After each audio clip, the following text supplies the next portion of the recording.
Hey everybody, welcome to Pianist Academy. I'm Charles Szczepanek. Good to see you all here for another live stream. It's an exciting day. We get to hear some new music, both new music and a new performer today. So this is going to be super exciting. Welcome. There's a number of you here already, so please say hi in the chat. It'd be great to know who's tuning in. Sorry for starting a couple minutes late. I was having technical difficulties. OCD King, welcome, and C Drive, welcome. Good to see you. So, today we're going to kick things off listening to AM piano playing a Beethoven Sonata, first movement, and then we're going to hear from Bethany playing an original composition of hers. David, hello, David. Hello, Nancy. Bethany, great to see you. James, hello. Awesome. So glad to see everybody. Great. You know, I got so carried away with the technical problems. I had a question to ask all of you the first thing, and I didn't write it down, and I forgot what it was. So maybe it'll come back to me, and I'll ask it later on today. In the meantime, why don't we jump in? I don't know if AM Piano is here yet. Hi, Alexis. But worst case, they'll jump in and either in the middle of our conversation or be able to catch the replay. So, AM Piano, if you saw in the description, he is playing Beethoven's Opus 49, number 2, Sonata number 20, in G major. And his recording goes through most of the first movement. And so why don't we just take a listen to AM Piano playing that for us. Let me get that queued up, and we'll take a listen.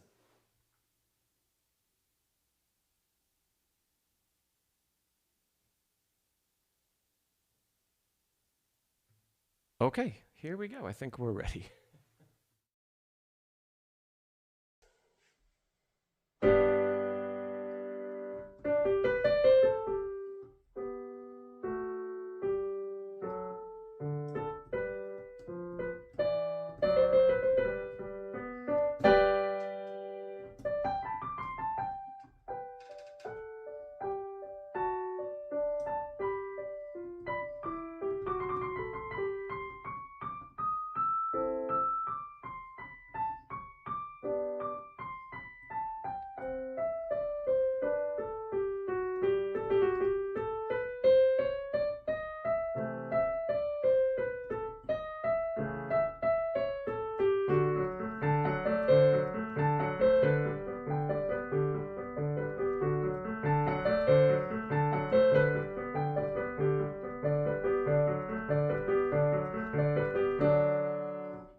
All right. Let's give AM Piano a round of applause. Nice work. Nice work. So just a little bit of background about him. From the email he sent, I think he said he's only been playing a year and a half and already into a Beethoven sonata. So wonderful. Great job. That deserves some nice congratulations. Yeah, thank you, Bethany. Awesome. Yeah. A lot of really great stuff happening, AM Piano. From hand position is looking really nice. Our structure in the hand is really nice. There are some nice musical moments in there. Thanks, everybody. And welcome, Greg. Faze, welcome. Awesome. You got a rock on from Faze. Sweet. So, yeah, a lot of really great stuff. And even some musical things happening. There were a few moments that you did some nice contrast with earlier musical material or something that repeated twice in a row. So you're coming from a great place. Let's dive into how we can take it to the next level and make it even better. Thanks, David. Okay, so let's talk about, I think I'd like to talk about technical stuff first, and then dive into looking at the score and doing more interpretive thinking. So first off, generally, and I'll use the very first chord to demonstrate some of this. Sometimes when you're playing more solidly, I get the feeling that we're not, while we're staying in the keys, yeah, Faye's counterpoint. While we're staying in the keys, AM Piano, it looks like you're extremely firmly planted. Probably more firmly planted in the key and on the key bed, the very bottom, than we probably need to be. I get the feeling by how it looks that you're not just holding our strong chords with only the weight it takes to hold that key down to begin with. And I notice this most consistently anytime you're increasing to forte and especially doing things with both hands. Some of the faster stuff you're able to release more nicely, but things like the very first chord of the piece, it looked like we got stuck in the keys and like we were continuing to push. And we don't need to do that. So I'd encourage you every time that you have a longer note, even though it's great practice to stay engaged in the key, can we build in a release in the wrist or some movement that allows us. So do you see how when I'm doing this, every time I play, there's a little, oh, Rhodesy. Oh, I'm glad you made it. Every time that you're playing AM, see if we can do a little preparation, especially on the first chord of the piece, a little preparatory motion, and then a drop in. Yes, a preparation and a drop. And then look how the wrist cushions that, the playing of that chord. So there's always a little rebound. I'm not carrying so much structure in the wrist that when I play, everything is super solid, like that. The fingers are just as solid, but the wrist has a little buoyancy in it. And a great place to work on this is first, start by just press the pedal down for this first chord, which I think you're already doing, and completely let go of the keys. Can we play and articulate that? Have all the fingers play at the same time, precisely, but still release up and out of the keys so that we're not getting stuck in them. Then, when you've practiced that a little bit, can we drop into the keys and stay there, but also still have this feeling of release? So that I'm free to move about on the keys while I'm holding them. Everything else is still free. I'm not bearing down on the keys, right? That's the first thing. So I noticed that in bar one. Let's see, when the recapitulation starts later on in the piece, when we have these chords at the end of the exposition, and then the beginning of the development, we go to D minor. I noticed the same thing in all of those places. So anytime we have chords like that, think about how we can let the wrists be a cushion for us and continue to relax, right? The other thing that's related to this, and that's why I started with this first, the other thing that's related is in a lot of your scale passages, I noticed your second finger was we didn't have as much strength in the final joint of the second finger, and a lot of times that knuckle was breaking in the process of playing. So we were losing structure, losing efficiency of energy transfer. Every time we play a note at the piano, we're transferring energy from our bodies into the key. And if the mechanism isn't very solid, we can lose some of that energy and it becomes unpredictable. The other thing that sometimes this backwards bent finger gives away is a pressing into the keys. Because if we're not feeling a nice release, it's not 100% correlated with everybody, but sometimes if we're continuing to press into the keys, we see the second finger collapse and stay collapsed. And sometimes in your scalar passages, things like that, I would see the second finger, maybe even the third finger sometimes bend backwards a little bit, and it sounds a little bit like we're continuing to press through each key strike, probably in an attempt to play smoothly and legato. But what we want to do is let everything rebound and relax, just like we did with the very first chord of the piece. So it's easy to say, it's hard to do, it's hard to put into practice. So on each finger, can you feel, we have to go very slow if we're having a problem with too much weight in the key or too much pressing. You might have to go very slow to identify if this is an issue and correct it. So on every note strike, is there enough freedom for you to move? And as soon as the note is played, maybe particularly pay attention to the second finger. As soon as that note is played, can you lift your hand away with the other? Can you lift your arm away with the other hand? And is it easy or is it hard to lift away? And if it's hard, we're pushing down. And it takes a lot of strength in the other arm to push us away.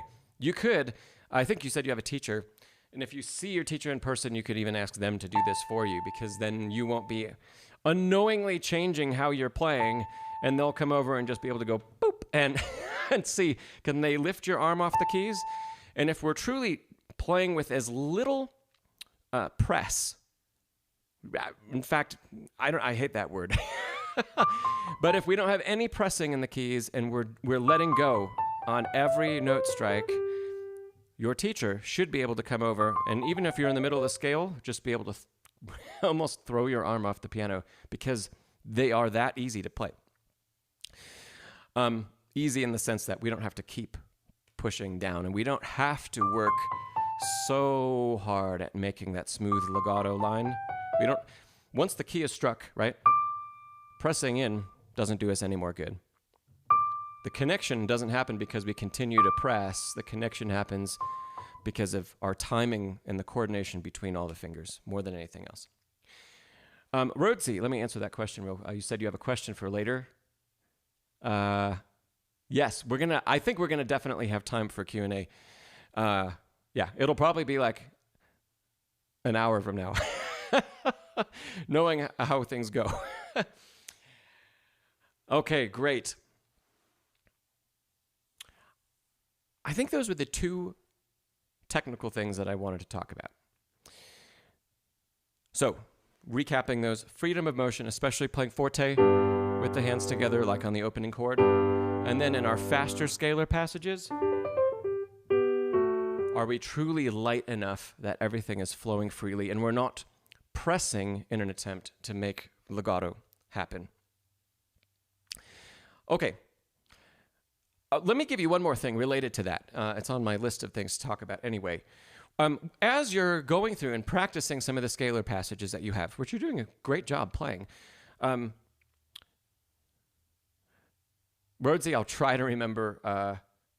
I will try to remember to scroll up and answer that, but you might have to ask again if I forget.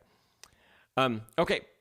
So AM piano, while you are practicing your scalar passages. By the way, this is a wonderful example of learning like a C major, D major, G major scale and applying it in the context of a piece. I would suggest practicing them detached and staccato and piano and forte, all within the context of the piece. So let's look. I'm not going to show the sheet music yet because I just want to demonstrate how this looks and sounds. So here is, for your score as you're referencing this, AM piano, we're in measure 36. So I would suggest taking that scale in triplets. Can we play them all detached? 2 bars later. And in the attempt to do this, I'm also giving a tiny little pulse from the wrist.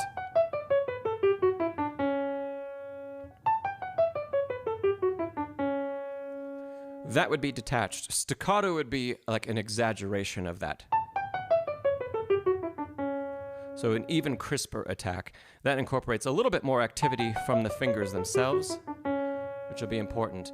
And then practice that in each of the bars that you have a scale, left hand also, then come back and see what legato playing feels like. And hopefully, as you add in just enough connection to make that nice and smooth, it'll be a lot easier to play. And you won't feel the need to press in the keys, right? This is an exercise to help us do the opposite.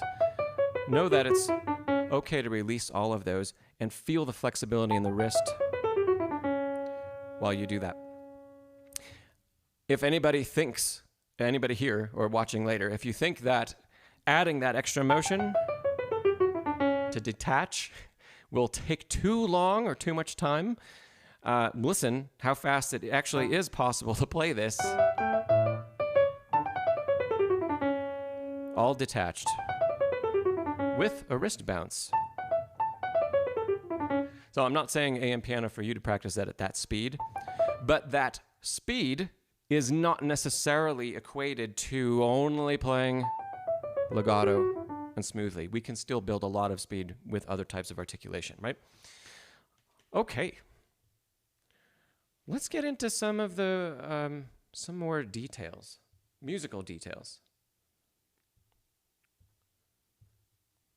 Okay. Here we go. Starting from the top. Very, very first chord, we've talked about playing it in a different manner, but I also noticed AM piano that your timing on it, this is your opportunity at the very, very beginning of the piece. This is your opportunity to show us exactly what the tempo is. And we have a half note to show that. So we want that half note to be precisely the same length as the triplets that come next. If that is your tempo, da, da, da, da, da, da, then our half note that begins the piece needs to be the same. 1, and make sure that it's no longer. Because in the future, if you'd like to speed this up further, that's going to be really important. And that difference is going to get more and more and more magnified. So this chord, we need to feel that already has the impetus and the forward motion that the triplets that follow in the bar also have. So 1. Right? Okay. Second thing. This I'll open up for discussion for sure here. If we all look at the fourth measure, and I'm going to highlight it in green. We have a trill, and we know this is Beethoven. This is actually, despite being Opus 49, I should have started with this. Despite being Opus 49, this is early Beethoven. It was written, I believe, much closer to the time of Opus 10, if I'm not getting my years mixed up. So it just wasn't published until much later. So, looking at the trill, and knowing the period it was written, knowing that it's Beethoven, what note do we begin classical trills on? Anybody who's here, feel free to answer that question.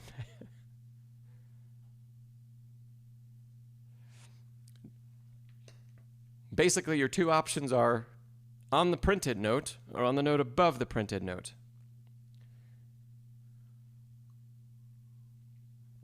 What do we think?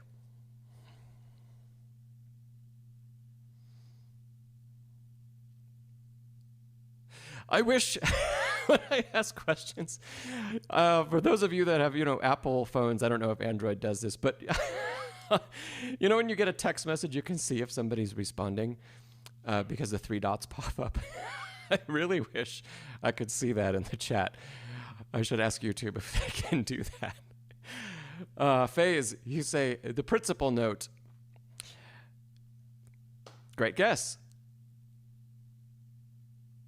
Bethany was answering Rotzi's question. That's lovely. Thanks, Bethany. Any other thoughts? Faze said we start on the principal note. In this case, what we're looking at, that would be starting on C.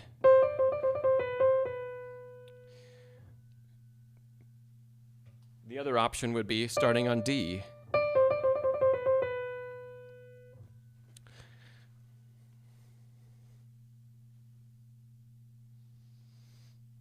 See, I'm back in the same place. I can't tell if anybody's writing. Greg, you say printed. Printed probably meaning the note head shown.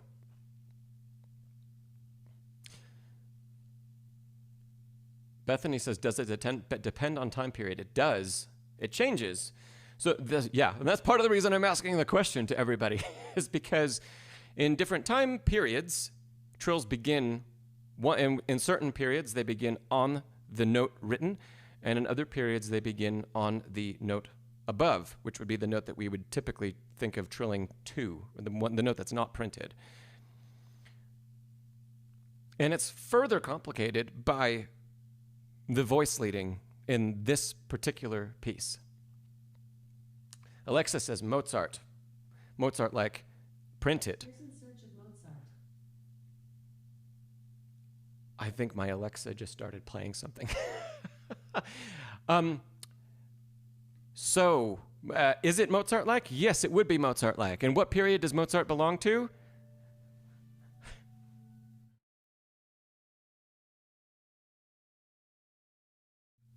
Sorry, I had to tell my device over there to behave. Okay. I'm going to help answer all these questions.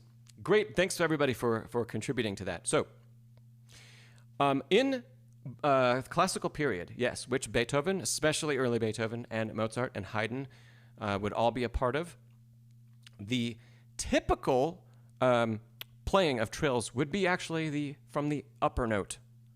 That is the typical classical tradition. So, in that case, we would play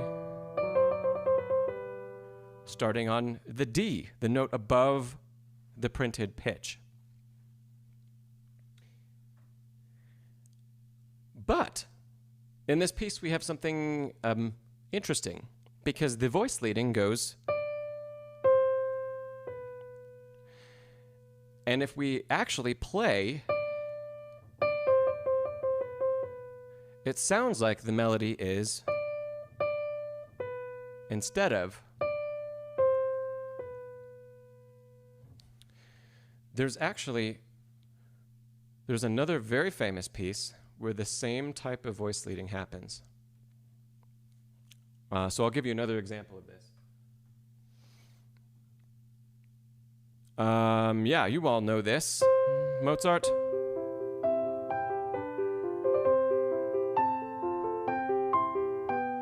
Does this trill start on the upper note? Or does it start on the F? Interesting, right? So, according to typical classical methodology, it would start on the upper pitch. But in cases like both of these, the Beethoven we're talking about and that Mozart, the path of the melodic line is disturbed. The voice leading is disturbed by starting the trill on the traditional pitch. So there is an argument that when we play anything that has a descending line like this, that we actually want to start the trill on the printed pitch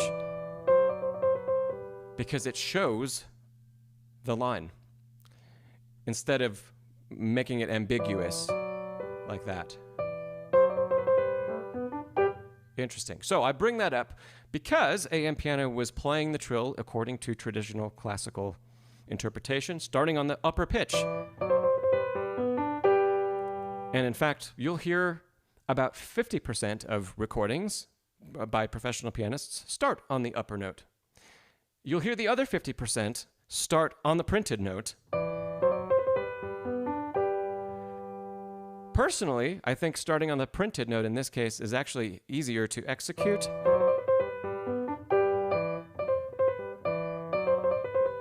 Yeah, I think it's easier to execute because it can be a little shorter. So, that's an interesting topic for discussion. Anytime that you see a line with a trill right in the middle, and from the period, and we know the rules, we can still ask ourselves another question. Does the trill follow standard practice? And maybe the even more interesting thing than asking that question is as you go and you listen and you experience more and more pianists playing this music, it doesn't seem like there is one super correct answer. So you'll hear 50% of the time starting above, 50% of the time starting below. So AM piano know that it is actually an option in a linear passage to start a trill, classical trill, on the pitch in question if starting it above makes the melody ambiguous. I think that's really interesting. So that's why we took a little detour talking about all of that. All right. So that's what all of that just means. I wrote on the score here, the starting pitch of the trill. AM, you don't have to change that. If you're used to starting on D, no need to change. But in the future, or if you'd like to experiment, you can absolutely also correctly start the trill on C in this particular case. Okay. A lot of good stuff here. A nice job in measure 12, about halfway down the page. Nice job with the turn that we have over here. Really nice. Great fingering choices throughout. You're following the score, probably the score that you have. Mine are a little bit different, but also wonderful job. You really are working to obey all of the slurs that we have. So really nice. Yeah. Just a quick note about the bars that we're coming up to. This is measure 15. You don't have to change your fingering because that can be a really difficult thing. But I think I would love for you to see that all of these, especially for an adult hand, these can all easily be played in one, and then going to the next note also down here. These can all be played in one hand position. They're no bigger than an octave in each case. And so even though I'm using the Henley score of this, I've scanned it in for us to work on today, even though these say, for example, right there, second finger, and then the bar after, it changes to 1 with a crossover to 2. You could absolutely play these 5-4-2-1, 5-4-2-1, 5-3-2-1, 5-4-2. Maybe not that one because of the F sharp. 5-3-1-2. But all of the rest of these we can block. Even that one. And I'll show you that from above. So these here are the same chords. We can feel them. Here's the next one. Next one. Here's that crossover.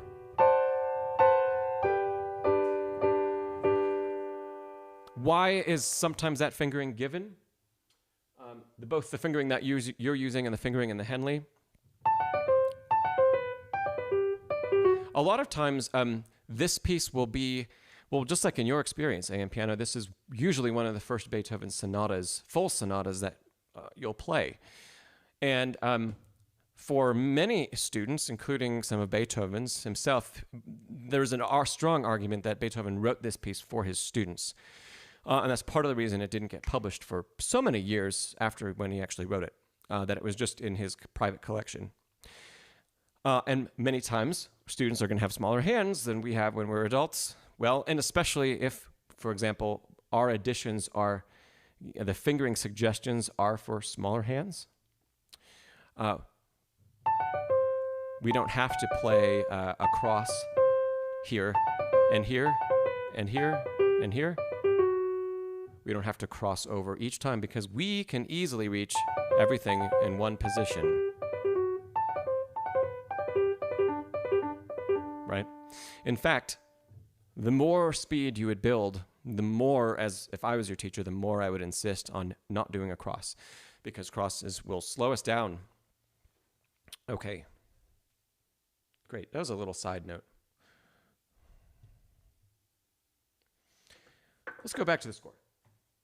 So I noticed, and I said right at the beginning, that you did some really nice showing of contrast in different places. But I would like to maybe help point out even more opportunities for you to do that. And one of those is right at the bottom of this page. We're still on the first page, toward the end of it. So we have, starting in the pickup to 21.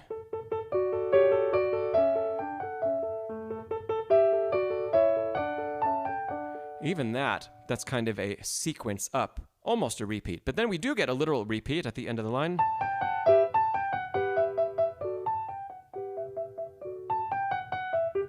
Of course, the typical thing to do with any repeat is play the first time out more, play the second time less. So the first time, and then the third time, when we begin but don't finish, go back to a more forte.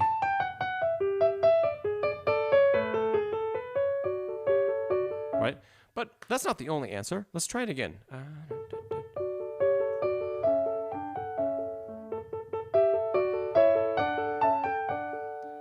Maybe the first time is less.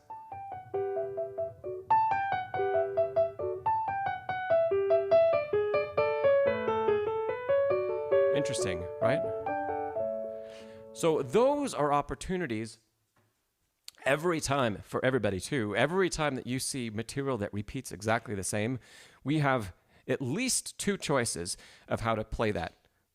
The simplest choice is always play the first time out more, echo the second, right? If you want to explore even more choices than that, the first time could be less, growing into the second time around. Or you could think of each of them as having different characters. If we truly play them more of the same dynamic, is there an opportunity to show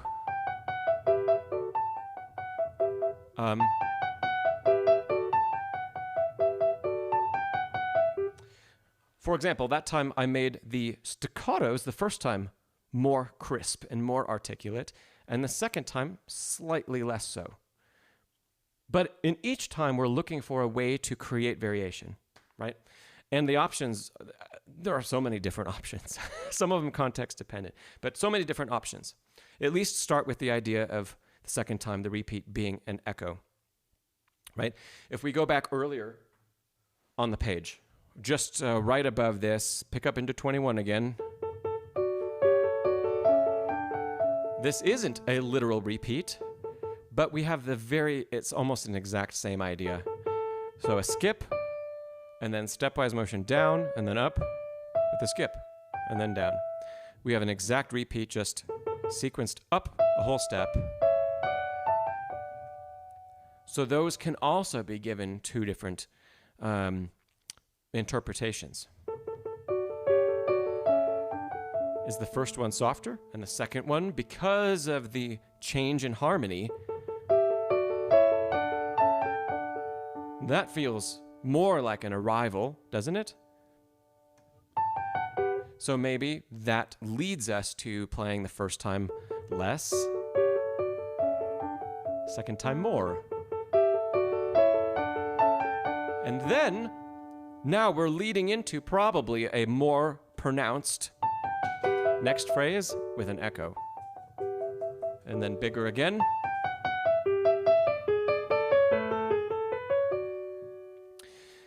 So even though I first singled out measure 20, basically 25, starting from over there and going forward, how we choose to play that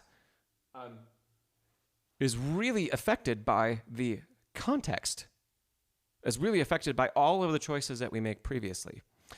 And so you might stumble upon a few things and say, oh, there's an opportunity here. Great. And then we can look at what the possibilities are. But to make it most successful, you're going to have to go back previously to previous phrases and see what needs to change in order to now really actually make this successful. Does anything need to change?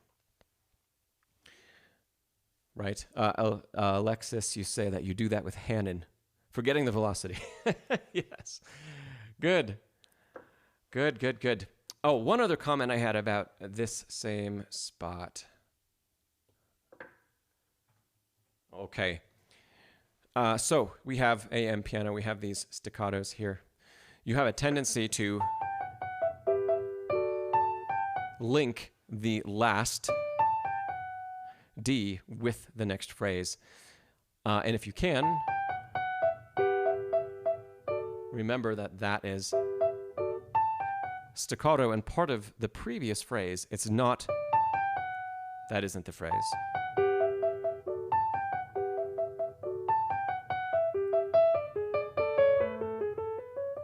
Right? Okay. Let's go to the next page and look at measure 37.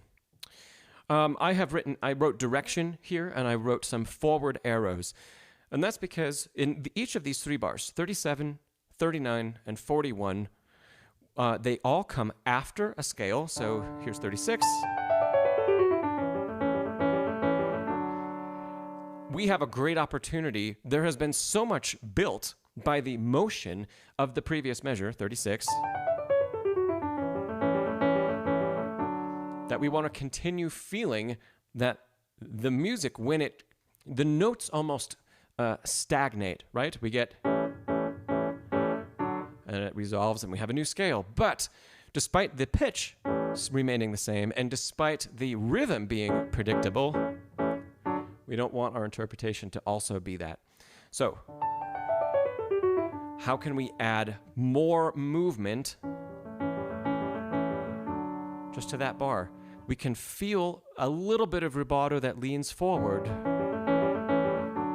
just a little bit, right? As opposed to strictly straight, which isn't, it's fine, but it's a little boring, right? Same thing.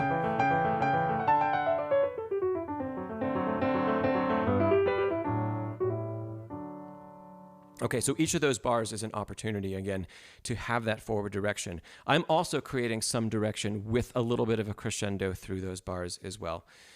You don't have to do that, and you don't have to do it each time. You could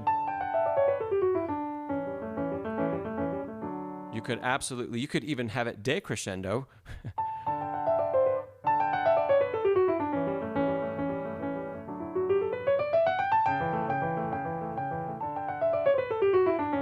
There's just a couple different options,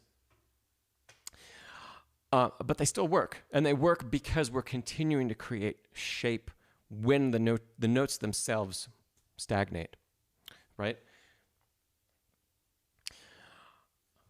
Great.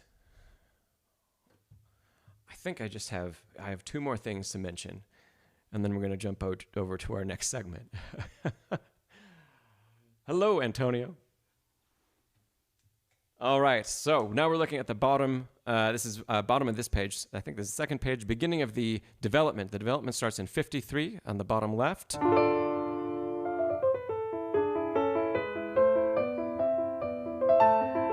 So, AM, you had a little bit of trouble aligning the right hand and the left hand with what was going on with this kind of arpeggiated chord followed by triplets in the left hand.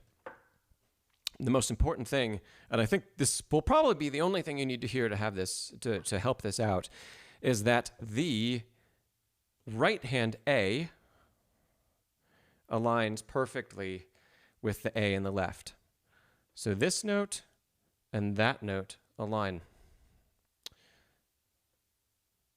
Right? It is not this one to that one. It's not that. Okay, so if you go a little under your tempo and practice aligning both fives in right hand, left hand, playing together there. It might take a little bit of practice doing that alone.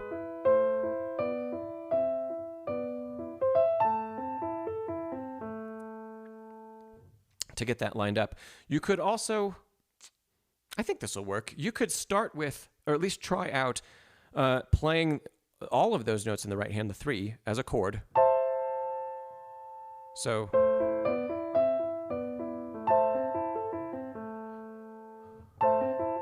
like that. If you find that makes your thumb confused about what to do, where your thumb then wants to play on the beat, then forget about that and don't do it anymore and go back to, right? Even if you speed up, let's see.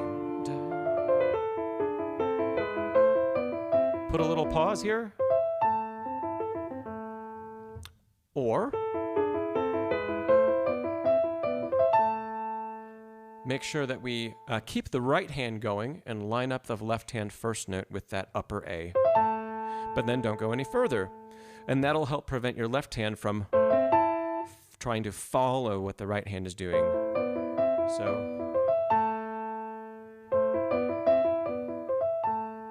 right? I hope that makes sense. Let's go over one more thing. That's one of my favorite things in all of music, is what we're going to talk about next. Okay, very next page.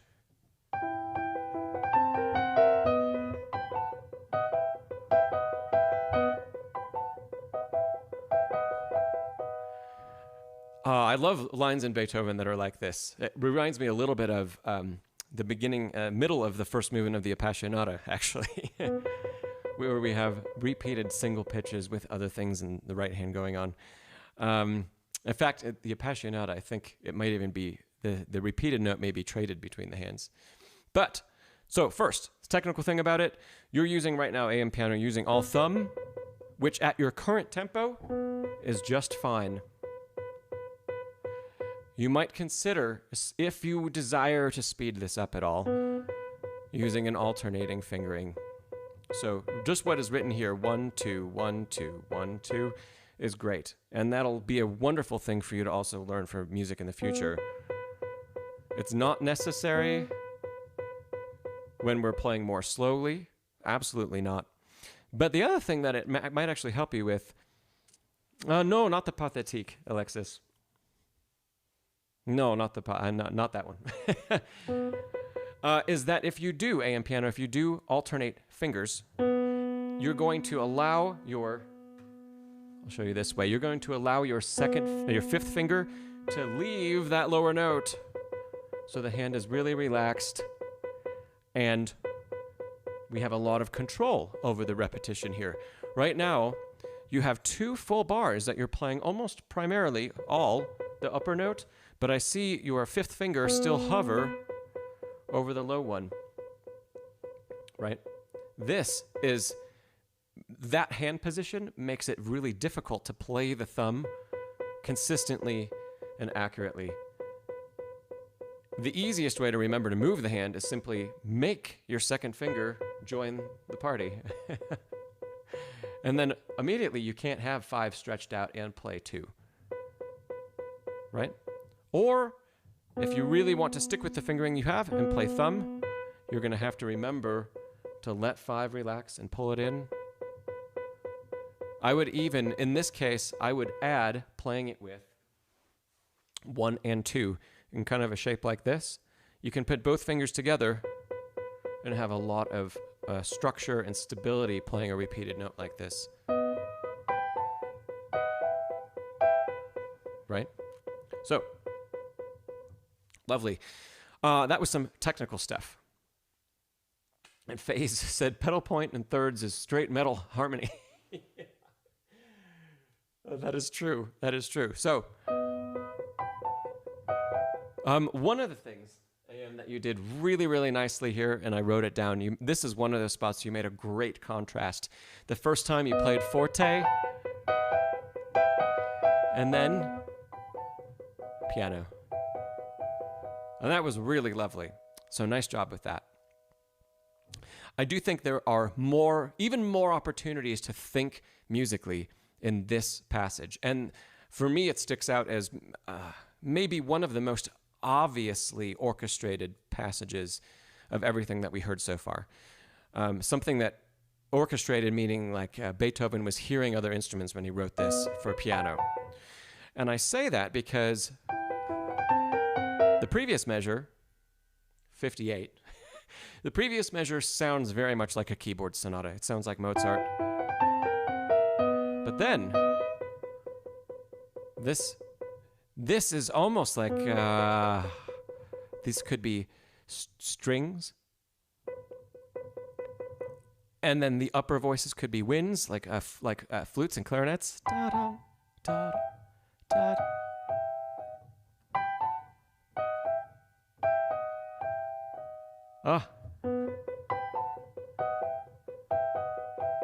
Right? Or you could even flip that around. Maybe this is like a clarinet or an oboe or something like that, right? And the upper lines are strings playing little slurs. Da-dum, da-dum, da-ya-da-da. Or maybe the first two bars are one set of instruments, the second two bars are another set of instruments, right? In that case, it's even another place for our ear and our mind to go to help us explore those contrasts between sections. So I love thinking about orchestration in music, especially from the classical composers. I think it can add so much life, and I don't think I don't think there's ever a point where it's too early to talk about that. Let's put it that way. Some of my really beginner students that can barely read notation will still talk about orchestration because it's really ear training and it's beginning to think about music in another way. So I don't think there's ever a point where that's too advanced of a concept. Ironically, there are a lot of people that are very advanced players that never get out of the idea of thinking of everything as just piano music. And I think their interpretations become limited by that kind of narrow view. Dith, welcome Dith. Okay, I think that's going to wrap up talking about this Beethoven. No, it's not. There was one more thing I wanted to mention. Some of you may have noticed this as we looked through the score, and I'll put it back on the screen in just a second. So here we go.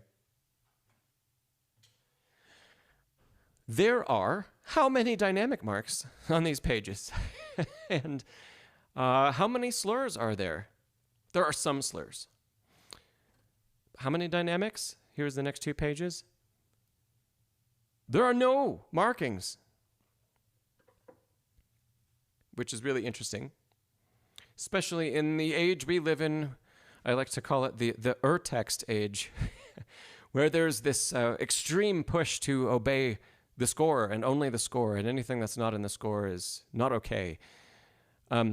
Obviously, we shouldn't play this piece in a monotone type of way in AM piano. You're not. You're already doing more than that. I think, and by the way, why doesn't it have markings? It goes back to that thing I mentioned earlier. This piece was very likely a piece Beethoven wrote for his students, and it wasn't, he didn't really intend for it to be published. And it became an opportunity that came a few decades later. And in the meantime, he didn't go back to the score and write in the rest of the markings. It got published with none of the markings, or let's say limited markings. So that doesn't mean we play everything.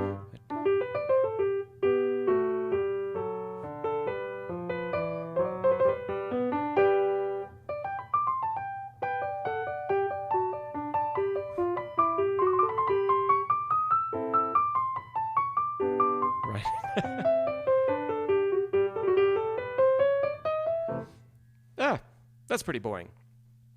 But because there aren't that many markings, we have such a great opportunity to write our own in. So, like forte, mezzo piano,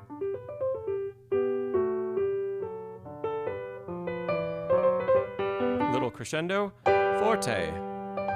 Maybe keep it forte this time because of the register.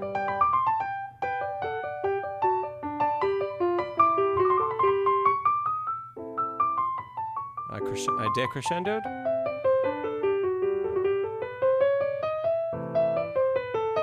Crescendo. And now we have some really cool opportunities for some echoing. So maybe start forte. And then piano.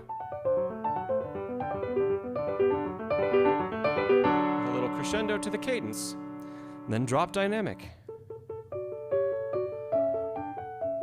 A little bigger. We talked about this already.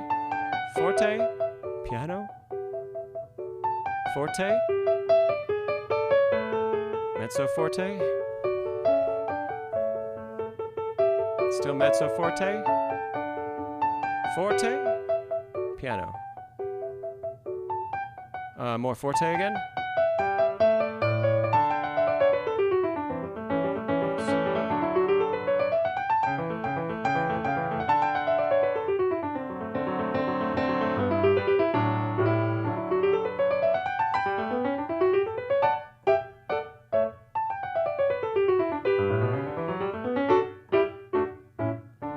Once again, opportunity for some echoing.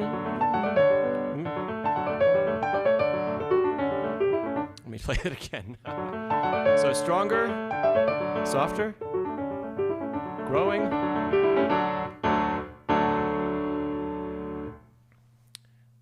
Oh, AM piano, you're here. That's okay. We've just talked for 50 minutes. And you can go catch the replay. But now that AM Piano is here, why don't we give him a round of applause? I know this is, I think, the first week that we changed time here in the U.S. Yes. So, yeah, AM, you did a wonderful job. Go back, you're going to just find a massive amount of stuff. Yeah. And, you know, leave me a follow-up comment below the video when you watch the replay if you've got any questions about anything we talked about. I'm happy to help out. Okay? Oh, right. See, Nancy, you said, would a piece written for harpsichord have dynamic markings? No. No. In fact, an interesting thing about a lot of organ music, and organs can have dynamic changes, and especially color changes, depending on the stops pulled. And if the organ has a swell pedal, a traditional pipe organ, Casey, can honestly say, Casey, I've never played any in sync on the piano. If it comes on, I don't mind listening, but I've never played any. So even on pipe organ, going back to that, even in the Baroque period, you would have had swell pedals, and they would have been wooden louvers that would have moved to seemingly increase the volume or decrease the volume. And in the organ music I have seen, I have never seen dynamic markings marked in or stops marked. So a lot of times when organists go to a new venue or they're playing in a new place, they're playing an organ they've never played before. Every organ is unique. They all have different stops. They're all usually kind of custom made for the particular space and the size of the space and how grand that venue wants their organ to be. 4 manuals, 2 manuals, how many pipes, right? And so part of rehearsal time for organists is deciding when they get to the venue how they're going to registrate? I don't know the right term for that. What registrations on the organ that they're going to use to perform their music. Casey, you know Brian Culbertson? Culbertson, or are you thinking of a different guy? Brian Culbertson's actually a friend of mine. A lot of cool stuff. Rotzi, I see you're back. Welcome, Samid. Awesome. Rotzi, I know I said an hour. We do need to go over to Bethany's piece. and then we're going to get to your question probably. Yeah, Casey, that's Brian Culbertson. So yeah, I know Brian Culbertson. We've hung out a handful of times. Yeah, and we're both actually represented by the same piano company, Mason and Hamlin. Yeah, cool guy. All right, let's jump over to Bethany's piece. Bethany, are you still here?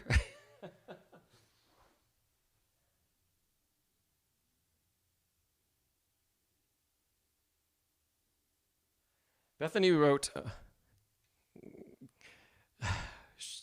I'll be honest with you, I've already heard it, because just to make sure that everything that I show on a live is, appropriate, I always pre-screen everything.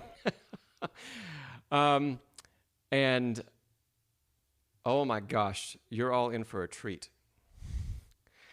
So let's take a so Brian Kulederson, Casey, I don't know who that is, but Brian Culbertson is also a smooth jazz guy. That's why I thought we were talking about the same guy.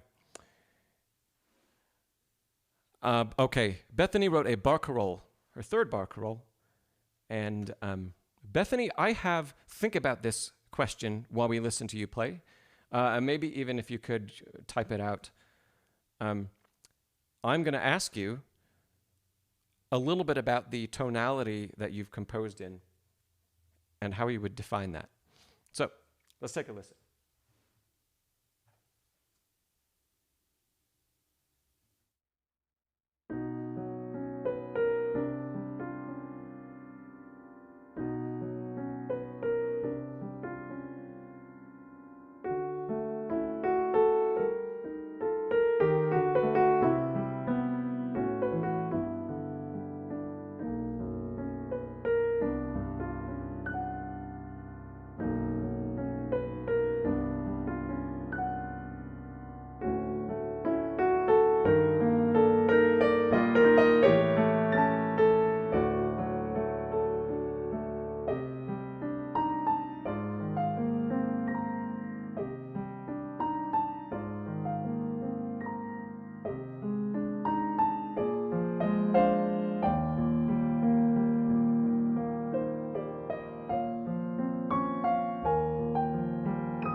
Let's give Bethany a round of applause, both for the composition and for her lovely performance.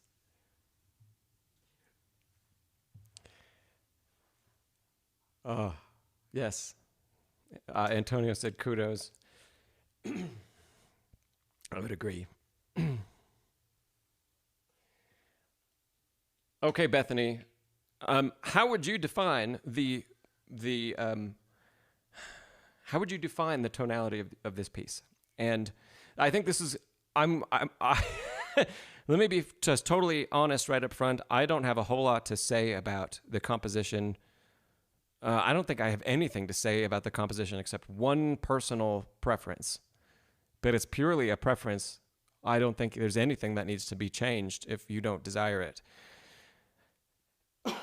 So, Bethany, before I kind of dive in and put various theory things on the piece, what did you have in mind when you wrote it? And could you tell us a little bit about how much theory did you think about first, or is it more of an exploration of tonality and how it works together?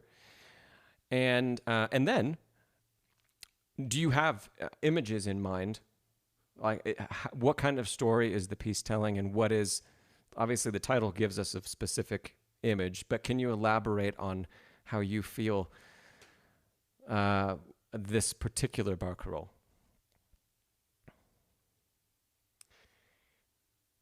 And Faye says you want to hear it again. I don't know if Bethany's released this yet, but Bethany does have her own YouTube channel, and she releases all of her original music on there. And Bethany, please feel free to drop a link to that in the chat here and in the comments below. Totally. And I know a lot of sheet music that Bethany writes is also available to purchase when she releases them. So, and by the way, Casey, I saw your comment. I will take a listen to this different Brian than the Brian I know.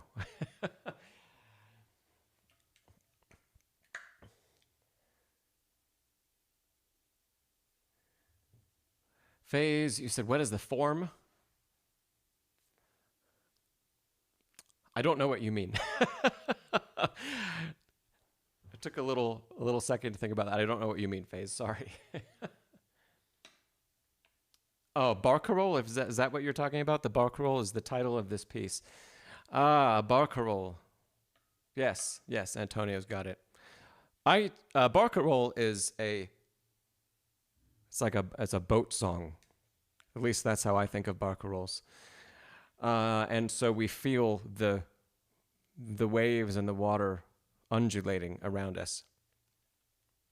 But it's usually calm. It's not a storm. It's not an aggressive water song, and it's not a, Rotzi says, Venetian boat song. Yeah. So it's not like it's different than, they say, some of the French use of the word like water, like jet d'eau and other famous pieces that are about water, which is more about running water and the speed and the movement and other things. So Bethany, okay. Bethany says, theory-wise, I guess shifting keys back and forth in the left hand, but keeping the right hand relatively in the same key. Think about bitonality. Great. I was going to go there, bitonality, because I kept thinking about your measure 2 and wondering, what in the world is that? And it's important because it gets repeated. That motion gets repeated a lot through the piece. And so you've taken that and made both the melody its own motif and the harmonic motion of stepping to a new tonality. Both of those things get repeated. So very, very cool. And Bethany says, just the feeling of gently rocking back and forth. Cool. Bethany, is there a particular image in mind that you have for the grace notes up there?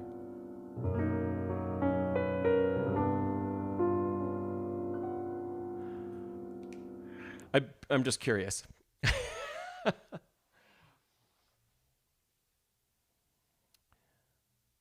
Yes, play the mind. Yeah, please. In fact, if you go and you YouTube Bethany, her name as she is here in the comments, you will find her channel, because I'm pretty sure her channel is the same user that she's logged in as right now. So, Casey, I've got 3 other things to go through today. And as other people here know, I don't stay connected to the internet while I'm on a live stream, because things would be blowing up here. So, okay. Shimmery, Bethany, you said stars about the shimmery, vague colors, but clear with the high grace notes. Wonderful. Yeah, great. So I was wondering, personally, if you were using the 2 octatonic scales at all as you went through this, or if you found any inspiration from them. Even if we're in B, let's see, they would be... Is that one? So, that would be one octatonic scale based on B. And the other would be...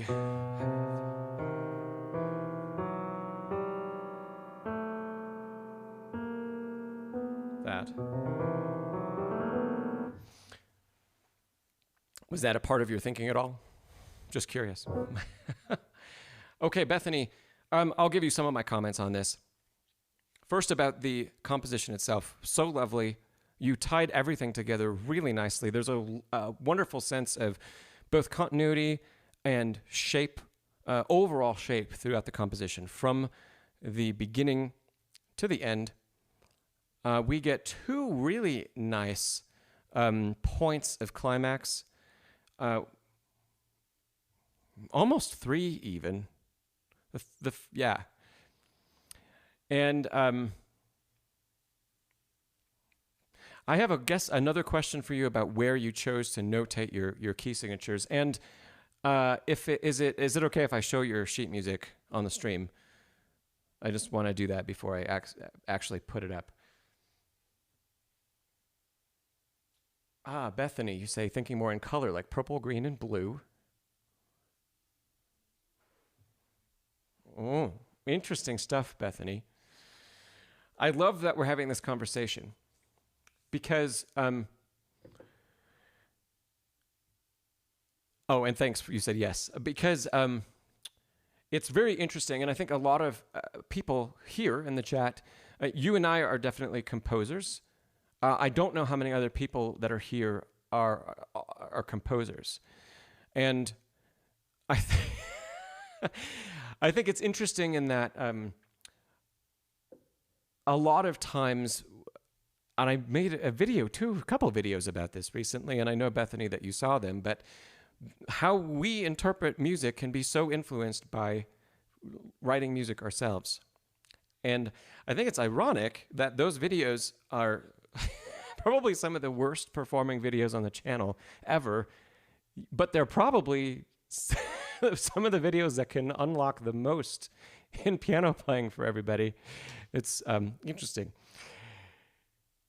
So anyway, but thinking as a composer and thinking about phrasing and how we structure things is just opens up so many doors. So I'm really glad we're having this conversation. And Rhodesy, I'm glad that you like those videos.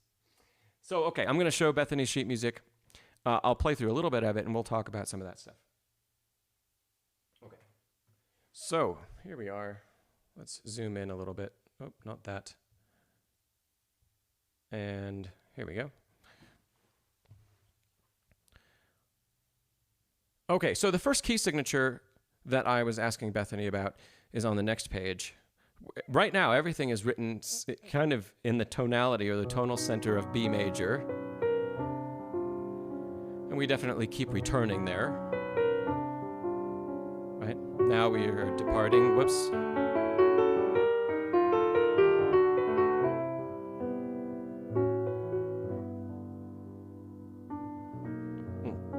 So good. So good. As we go through this, Bethany, I'm just going to give you a couple of tiny, tiny things.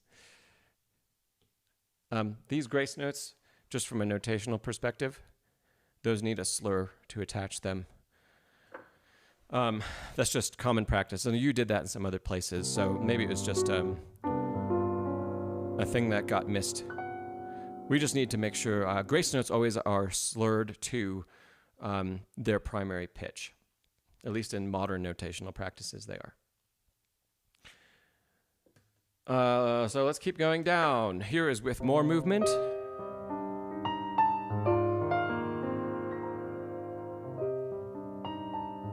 I love how, especially considering everything we just talked about in the first hour today, you wrote in exactly how you want that repeat to be contrasted. So it's the same material, but first time is bigger. Repeat. You wrote piano. It's nice to get that direction from a composer. Here we go to the next page. And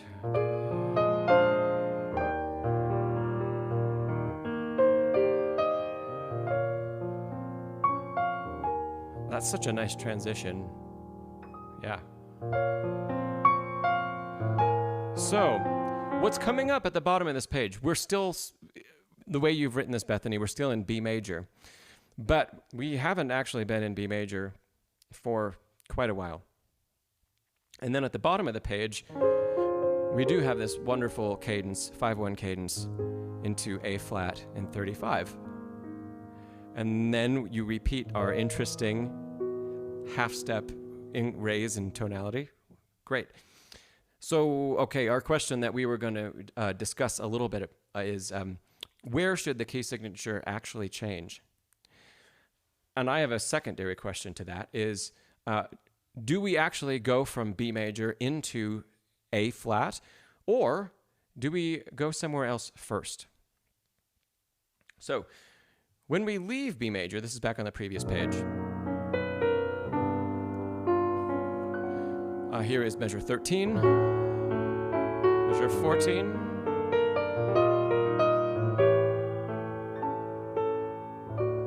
I mean, that's too short to be a key change, but we've obviously cadenced in D instead of B. And now, as soon as we play this C minor,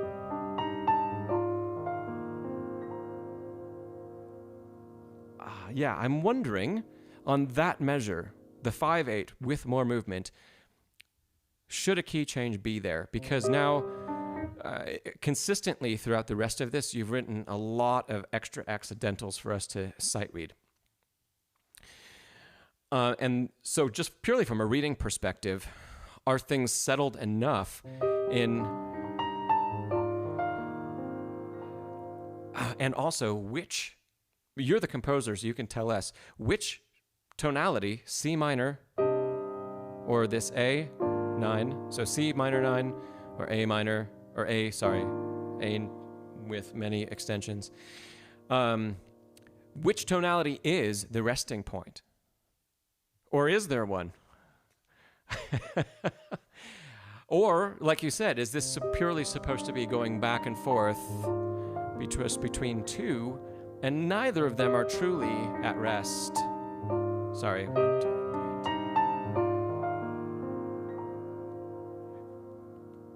If you had to pick one, which one feels more at rest? I would say the A flat, because of it being in 3/4 mainly, and not in 5/8. But if we go on from there, dum da dum. Come on. My page isn't turning anymore.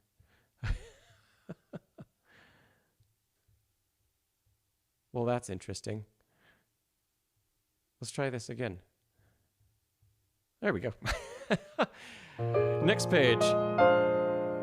Measure 22. So in 21, we had another C minor. We're now 22. And now we've definitely cadenced in E flat.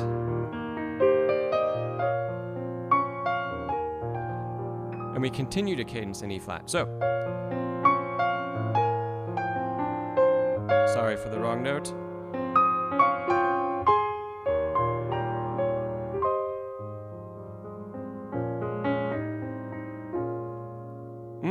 And now we're using a lot of E flat and B flat And of course, A flat and C flat are both chords.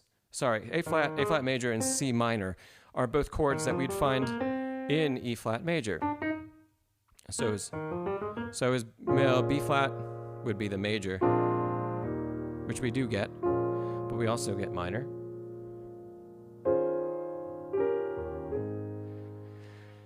So I guess my question to you, Bethany, is I definitely would change key signature back on page 1 where it says with more movement. And I would either choose to change key signature to A flat there or to E flat. And in both of those cases, I think it's going to be much easier to read all of the subsequent material because we're going to have so many fewer accidentals to deal with on a measure-by-measure basis. I think I would lean toward E flat because of this big, very strong cadence in 23.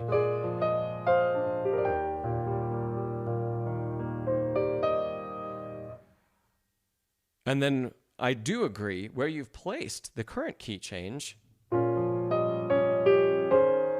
Now this is functioning like 2 with a 5, and E flat's become 5 of 1 and A flat. So I agree that it should again change to A flat and 35 if you don't change earlier. Okay, so I hope that's all making sense. Yeah. Good morning, Z Spark. And hello, Khan. Welcome. So Bethany, yeah, I hope that, think about that and see how you feel. Okay.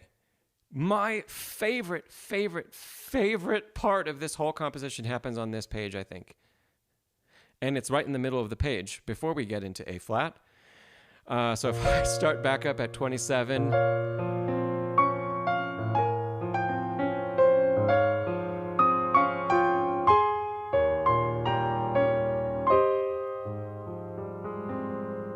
the 2 bars, 30 and 31, where you postpone by 1/8 the releasing to the low register.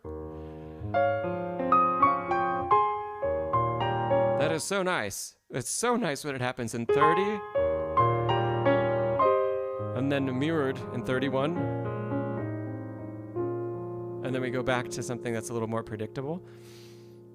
Oh, I think those are my 2 favorites. So my one personal, very personal thing is I wish that would come back again.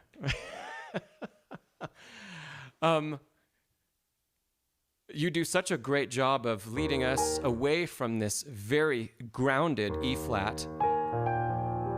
I know I'm not showing the music now, but our B flat minor, that then now instead of raising our tonality by half step, you're lowering it. And then again, now we're in B flat minor 7.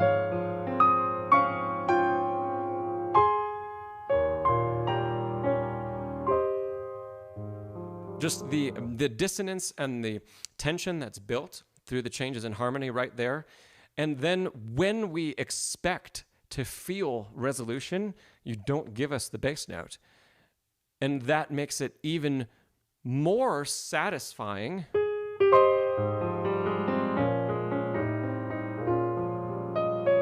Here, when it finally comes, for just a fleeting period. Yeah? So, I don't know. You can take that, however you'd like. Just if I wrote that, I would love to use a similar motif over again, maybe in the coming pages, to once again show one of those nice climactic moments. Big compliment from Rhodesy there. Reminds him of some Chopin.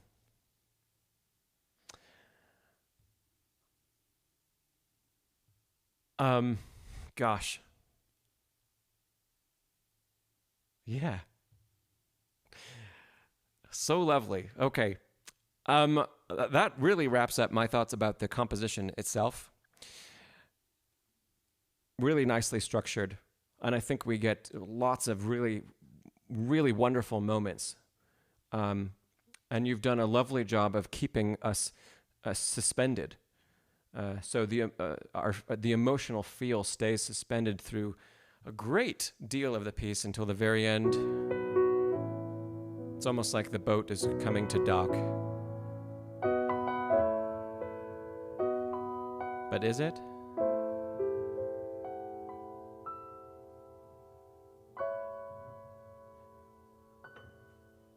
And then yes. Yeah. Okay.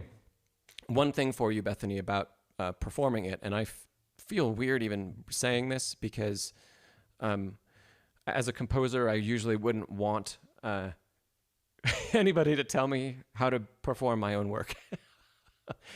So I'll just share one thought I have with you about it. And once again, take it or leave it.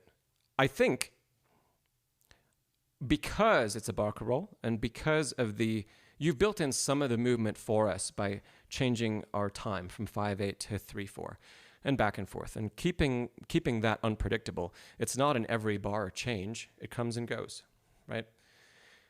But I do think you've given yourself some great opportunity, and you even say right at the beginning of the piece with rubato, you've given yourself great opportunity to take that further, I think, and to magnify what you've already put into notes. And you may have noticed this as I'm playing through it as well. So if I start at the top,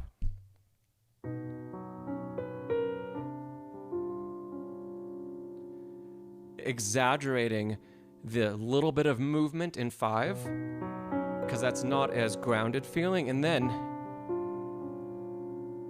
the floating or the hanging of that harmony when it's in 3 in a more predictable time. Once again in 5, and pushing.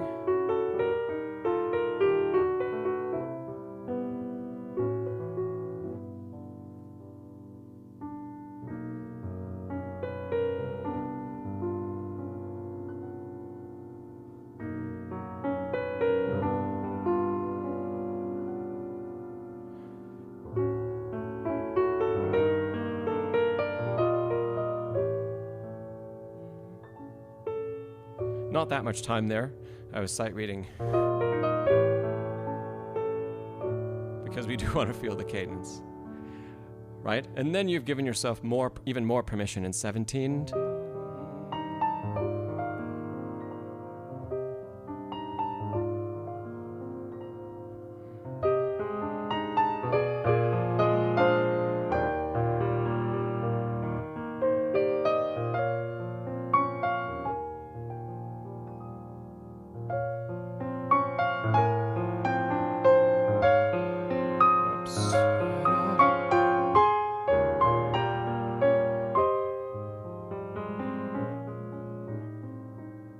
So I hope just playing through that, you get a feel for how I'm going about interpreting it and where I think you can take more liberty and let the phrase release even more in your performance of it.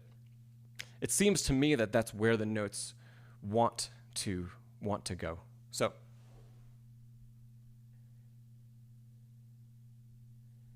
Rhodesy says, which composer likes their own music?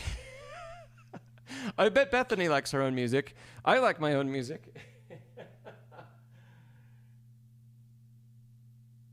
Oh. Cool. I'm just reading through. Yeah, Greg said hauntingly beautiful. I'd absolutely agree with that. Faze said you can hear it in a scene from Ghibli. Yeah. I actually I was wondering if maybe part of you is inspired by Nintendo music, because I hear a little bit of like some of the Zelda themes in some of the tonality also. Yeah. See, Bethany said she does like her own music. Rhodesy, yeah, and for me, if I don't like it, if I'm writing something and I don't like it, I don't publish it. I don't put it out there. So everything that actually comes out, recorded and sheet music and everything else, it doesn't come out until I'm very happy and very pleased with what it is. Otherwise, it's not out there. I have a handful of finale files that are not published because I had some ideas and they just didn't go anywhere, and I didn't want to put them out there. And Bethany, you said, yeah, you listened to Zelda and Yoshimatsu. Yeah. I think we can agree that we hear some of that influence. Yeah. In the writing. So great. Cool. I know, Rhodesy, your question was answered by a few people. Could you type it again or copy and paste it into the chat for me again, and I will answer it right now. Phase. Yeah, I've heard of Joe. Antonio, I have not yet had a chance to listen to. Irene. Can we all give Bethany one more round of applause in the chat? That was so lovely. And Bethany, like I said, please drop a link so people can listen to more of your music.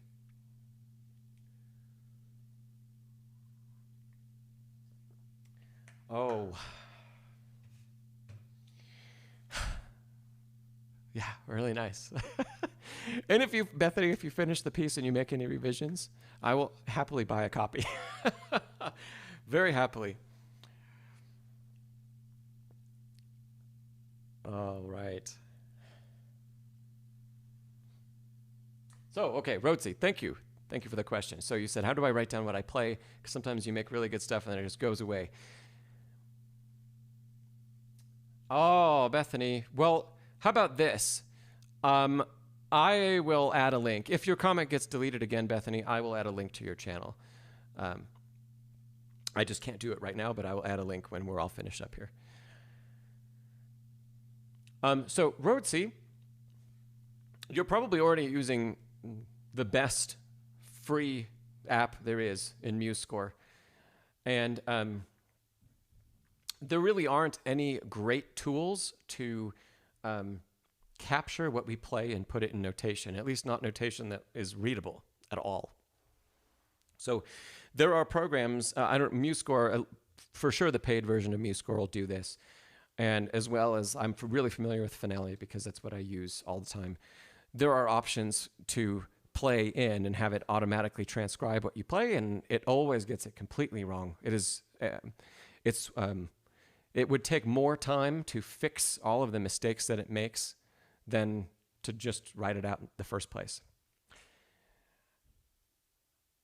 So I guess I have two thoughts, Rhodesy. One is continue using MuseScore because it's working great so far for you. And in the meantime, always have a device ready and recording while you're improvising. It doesn't have to be video, but use a voice memo on your phone and record everything. A lot of the time when I'm sitting down to compose something, I will sit at the piano and I'll go through a bunch of stuff and I'll leave my phone on. It won't be anything fancy. It'll just be what this is. And I'll leave that on and record 10 minutes, 20 minutes of just noodling around.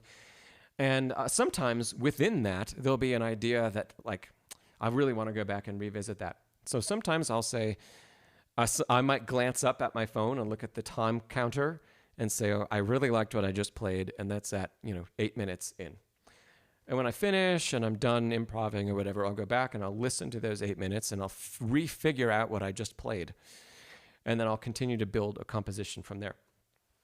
But a lot of times when I'm writing music, I generally write extended chunks of music before I notate anything. And an extended chunk could be anything as short as 8 measures to an entire piece. And the way I'll remember it is because as I go through it, I'll continue to make voice memos and voice memos and voice memos.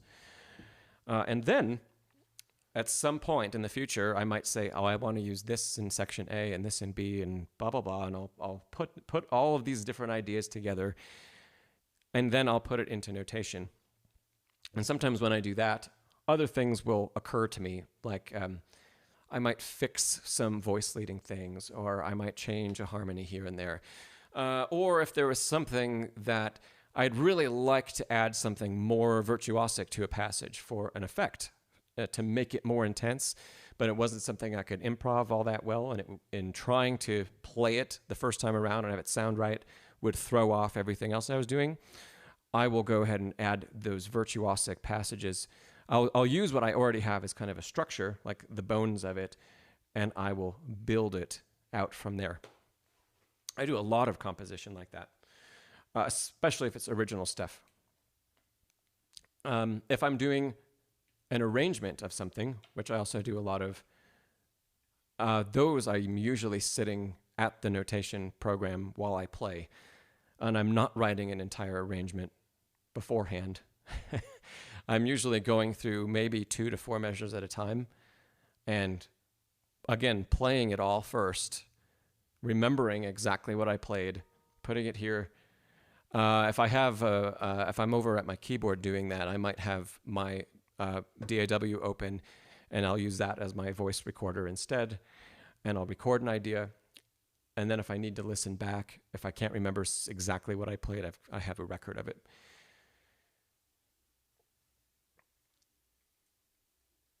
So yeah, Rotzi, you say you compose melody first, then left-hand harmonic accompaniment, then some technique in different parts, and you save all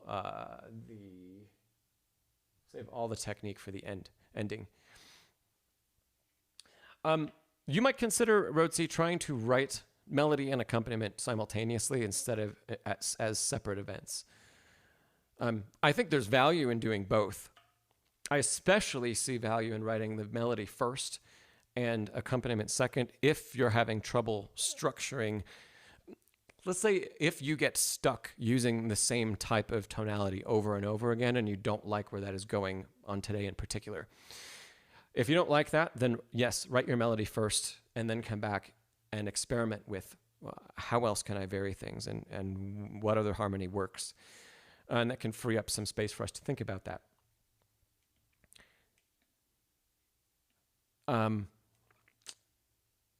It's been a long time since I composed that way. At least a couple years since I had a piece. Yeah, at least a couple years since I had a piece where I think I wrote 8 measures that I really liked, and then everything else that I was writing just felt not good and not inspired and forced, and I didn't like it at all. And so in that case, I took something that I already had and I notated out just the melody, and I worked on using all of the other tools that I know about to craft something different. And then it started coming together. So yeah, Rhodesy, I would say try to do some more where you're working hands together with that kind of stuff, because where you choose to take the melody might be very different depending on the harmony that you choose. Let's see, Greg said, and I'm assuming, Greg, you're talking about Bethany's piece. Would this piece be considered intermediate advanced level? Somewhere in there, yes. If I were to give it a particular grade, and Bethany, I'd be curious about your thoughts about this too. I would say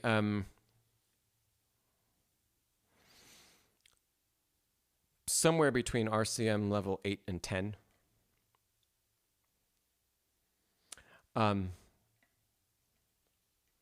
Yeah, so Bethany, if advanced not too far in, technically it's not very difficult to execute. There are some leaps that present challenges here and there, but all of the mixed meter, that's something that you generally won't see until the advanced levels. The mixed tonality, which makes it actually quite difficult to sight read because we're used to reading patterns, which is going to be the next thing we talk about. Because we're used to reading patterns in certain layouts on the page, the polytonal nature of it also makes it more difficult to read in the very, very first place. So because of those reasons, I'd put it somewhere between RCM 8 and 10. 8 is the earliest advanced level, and I believe Debussy's Reverie is level 8.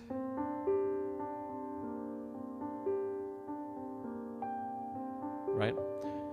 And I think Clair de Lune is 9 or 10.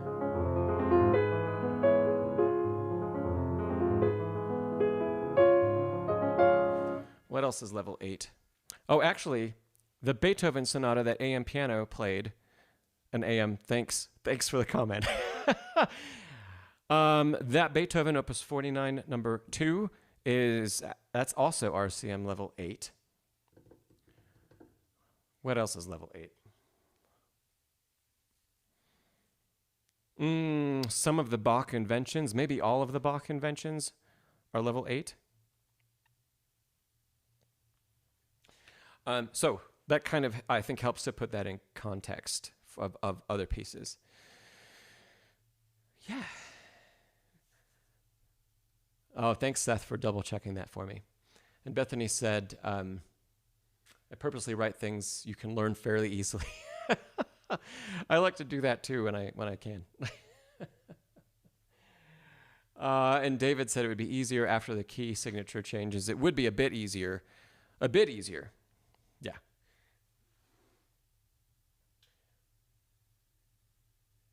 Rhodesy. Yes, you can send your nocturne. Yeah, feel free. Send it over. And let's see. Alexis says, which convention of level? Oh, so yeah, you said ABRSM. I'm talking specifically about the RCM leveling system. That's almost exclusively what I use. I use a combination of that and the Henley leveling system to talk through kind of grading different pieces. ABRSM is limited to 8 levels to begin with, and then I think there's one diploma level. In RCM, you've got 2 preparatory levels, I think, and then 10 levels that are ranged from beginner through intermediate into advanced. And then there are 2 diploma levels beyond that. And then I use the Henley system for all other advanced, really for identifying advanced music, because things that end up being RCM 8 through second diploma will be graded, which are only a couple levels. They end up being somewhere between even Henley level 3 and level 9. So you get a much wider range of true difficulty of the really advanced repertoire if Henley has published it and they have a grade for it. Yeah. Okay. I'm not quite ready to open everything up for question and answer because I got one more. We don't have a video submission, but there's one more question I received via email, and I think it would be super beneficial to everybody. So I'm going to page over, so I'm not going to be able to see anybody in the chat for just a minute. But I got a very extensive question from a Nathanael, just yesterday, actually. Let me see if I can sum it up, because it's 3 paragraphs.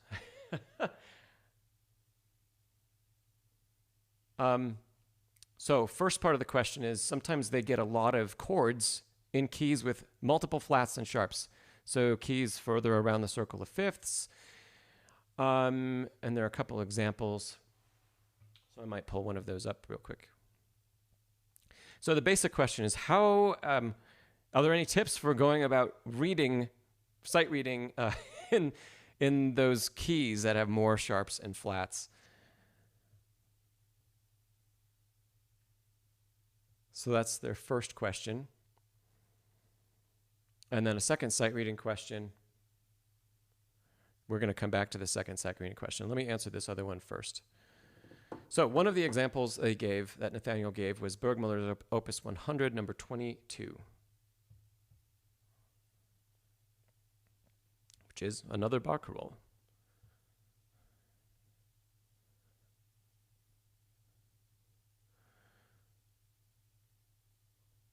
All right, lovely. Here we go.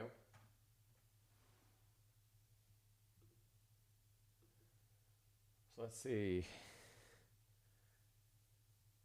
Oh, Bethany's, yeah, Alexis, or the RCM syllabus, yeah, you can find that online for free. And Seth, this is a sight reading tip. Focus on just the pitches that actually change. Very true, very true. So here we are. This is Burgmüller's Barcarolle in his Opus 100. This is a much simpler piece than we just listened to.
And then we get basically a repeat. Okay, so we're in A flat.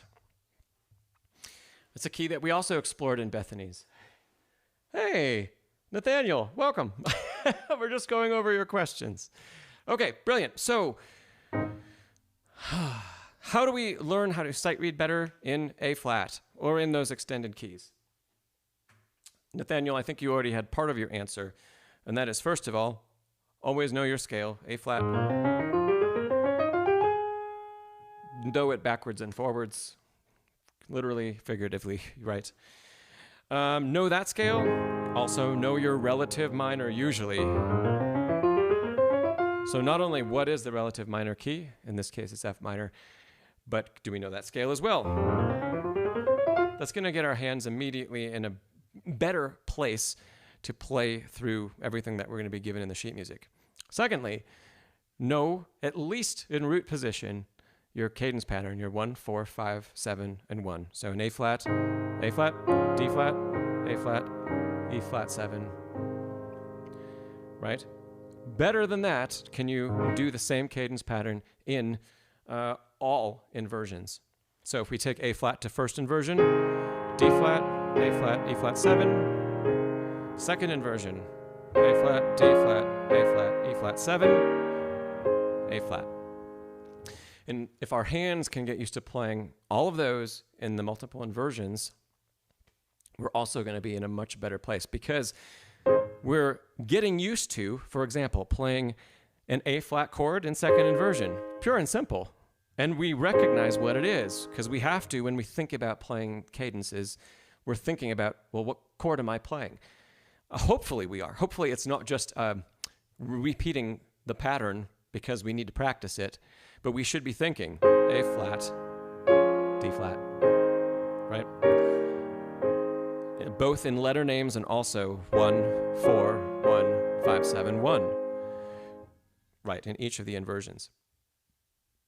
If we go back to the sheet music, so right at the beginning, now, can you recognize, because of our experience both with scales and with chords, first thing we want to do is recognize all of this is A flat, and this is all A flat. There's one pitch that is not in the chord, and it's B, both times. Of course, also recognize that we have the same thing played twice. Can you also recognize that this is the same, and that's the same? So immediately, first glance at the page, before we even play anything, we've got a blank page, and we say, okay, this, and this, and this, and this are all the same. And if you have a tablet, especially with something you can erase, make markings. Maybe not those massive circles I just did, but maybe we can color code things like these bars are all the same. As we look down, where do we have different chords? Those are the same. We have all the same chords there, and then it starts to change. Here, once again, if we know our cadence pattern, A flat, that is E flat 7, exactly in the same inversion it would be if you practice your cadence pattern going from, now we just have it written out, and we go to E flat 7, and we go back, almost. It's very similar. Here also is E flat. Now we have some more complex chords. We go down the page. Right? Okay, so let's go back. So we're starting to color code, right? And you can even do this before you sight read something. Color code where everything that's similar is. Okay, going back to the top of the page, bars 3 and 4.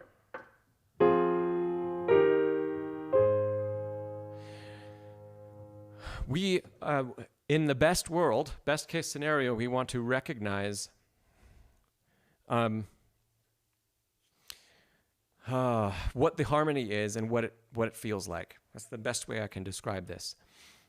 So, of course, we don't need to shout out to ourselves that this is F minor, and then E flat major, and then A flat. We don't need to say that out loud. And we hopefully don't even need to tell ourselves that in our minds.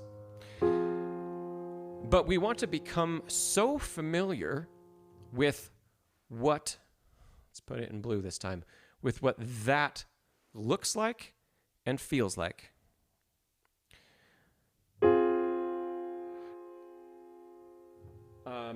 Of course, it's F minor. I mentioned F minor is the relative minor of A flat.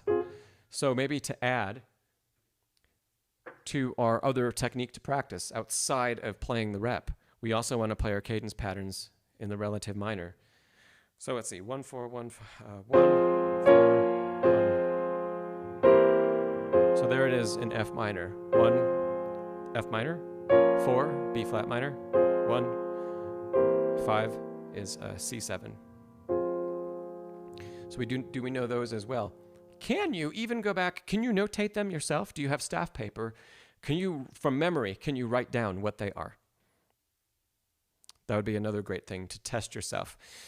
Sight reading it's really all about becoming familiar with the mechanisms used in music. And especially playing Burgmüller Opus 100, and throughout the classical period, even into the Romantic period. Romantic period music gets more complex and more chromatic, but especially through the classical period, harmony is almost predictable in a way.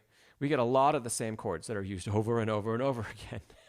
And if we know our basic chords and we can find them both without music and can we notate them with music, and can we challenge ourselves to play different chords in different inversions and then write them in different inversions. So back in A flat, how quickly can you play A flat in second inversion? How quickly can you write A flat in second inversion? If it takes you a long time to think about what that is, it's probably also going to take you a long time to read it on the page. And so we want to cut the time down and make it almost like second nature for us. And the only way to do that, and I realize this is less of a tip, but the only way to do that is to spend time experiencing it, and to spend the time practicing and like immersing yourself in that key. There isn't anything, I don't think, tangibly more challenging about playing in A flat major or even G flat major than playing in C. In some ways, playing in A flat might be easier. But There is nothing more challenging. We sometimes, especially when we're studying, we feel that it's more challenging because, we say, well, like that music for in those keys is usually postponed many, many levels. And we were talking about the RCM levels earlier, right? The scales you're required to know for RCM, well, they start with the usual C and D and G and all of those. At the earlier levels, and only in the later and more advanced levels are you required to play in some of these other keys. And because of that, I think we impose on ourselves this sense of it being more challenging, when it's actually no more challenging than the first key you ever learned. So whatever that key is, for a lot of people, especially if you go through method books, it's always C.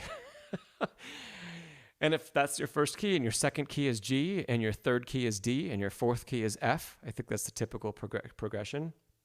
Well, every time you added a new key, in those keys, you're only adding one accidental, so they don't feel tremendously different. But C, the first time you played the piano, felt different than everything else you've ever done. Playing an A flat also is going to feel different than everything else you've ever done, but in no harder way than when you first learned C.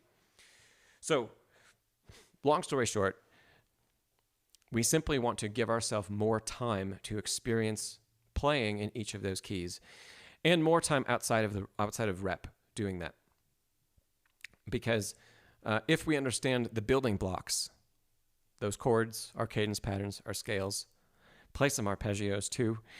If we understand those building blocks, and that's why I'm qualifying this, because a lot of students that I've seen over time can play all of that stuff, the technique, they can play it very well, but they've never actually thought about why they're learning it.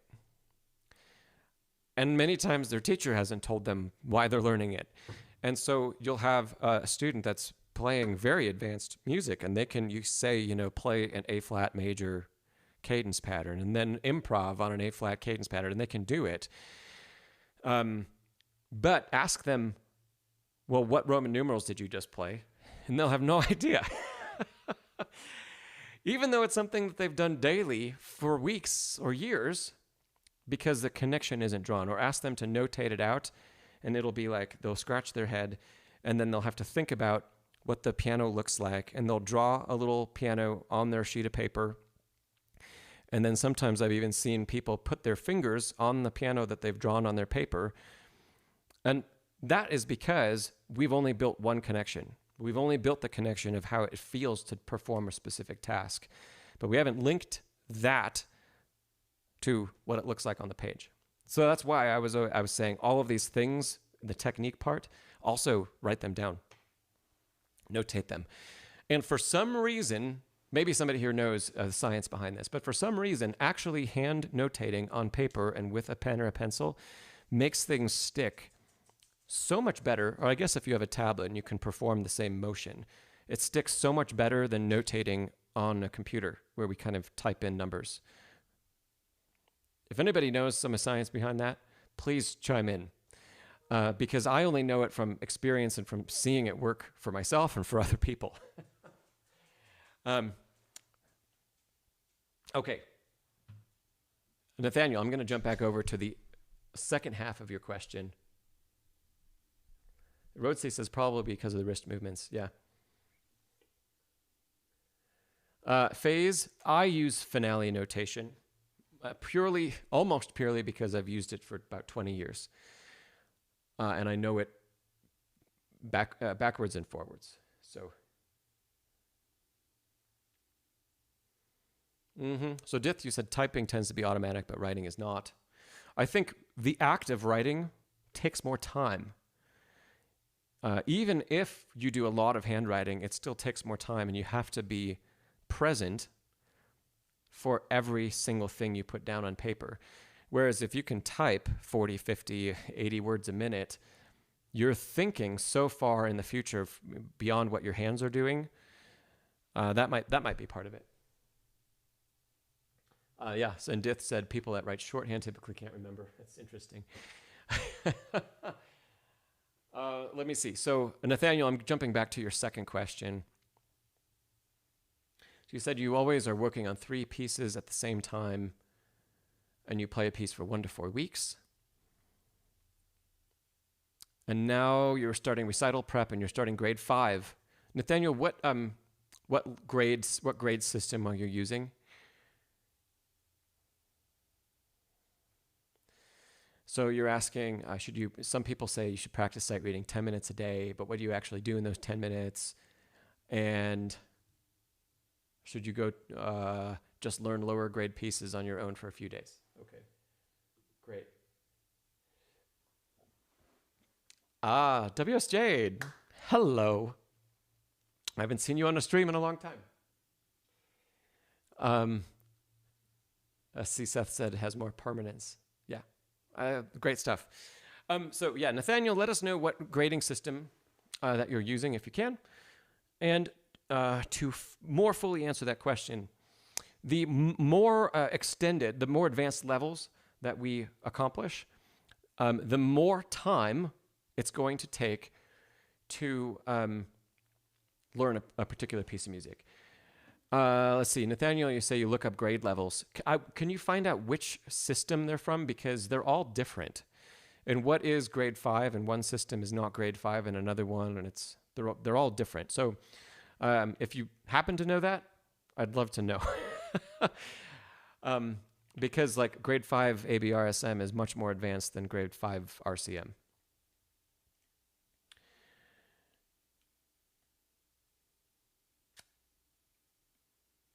And I don't know, piano syllabus, I'm not sure which system they're using, or if they're using all of the systems and they're just comparing and contrasting.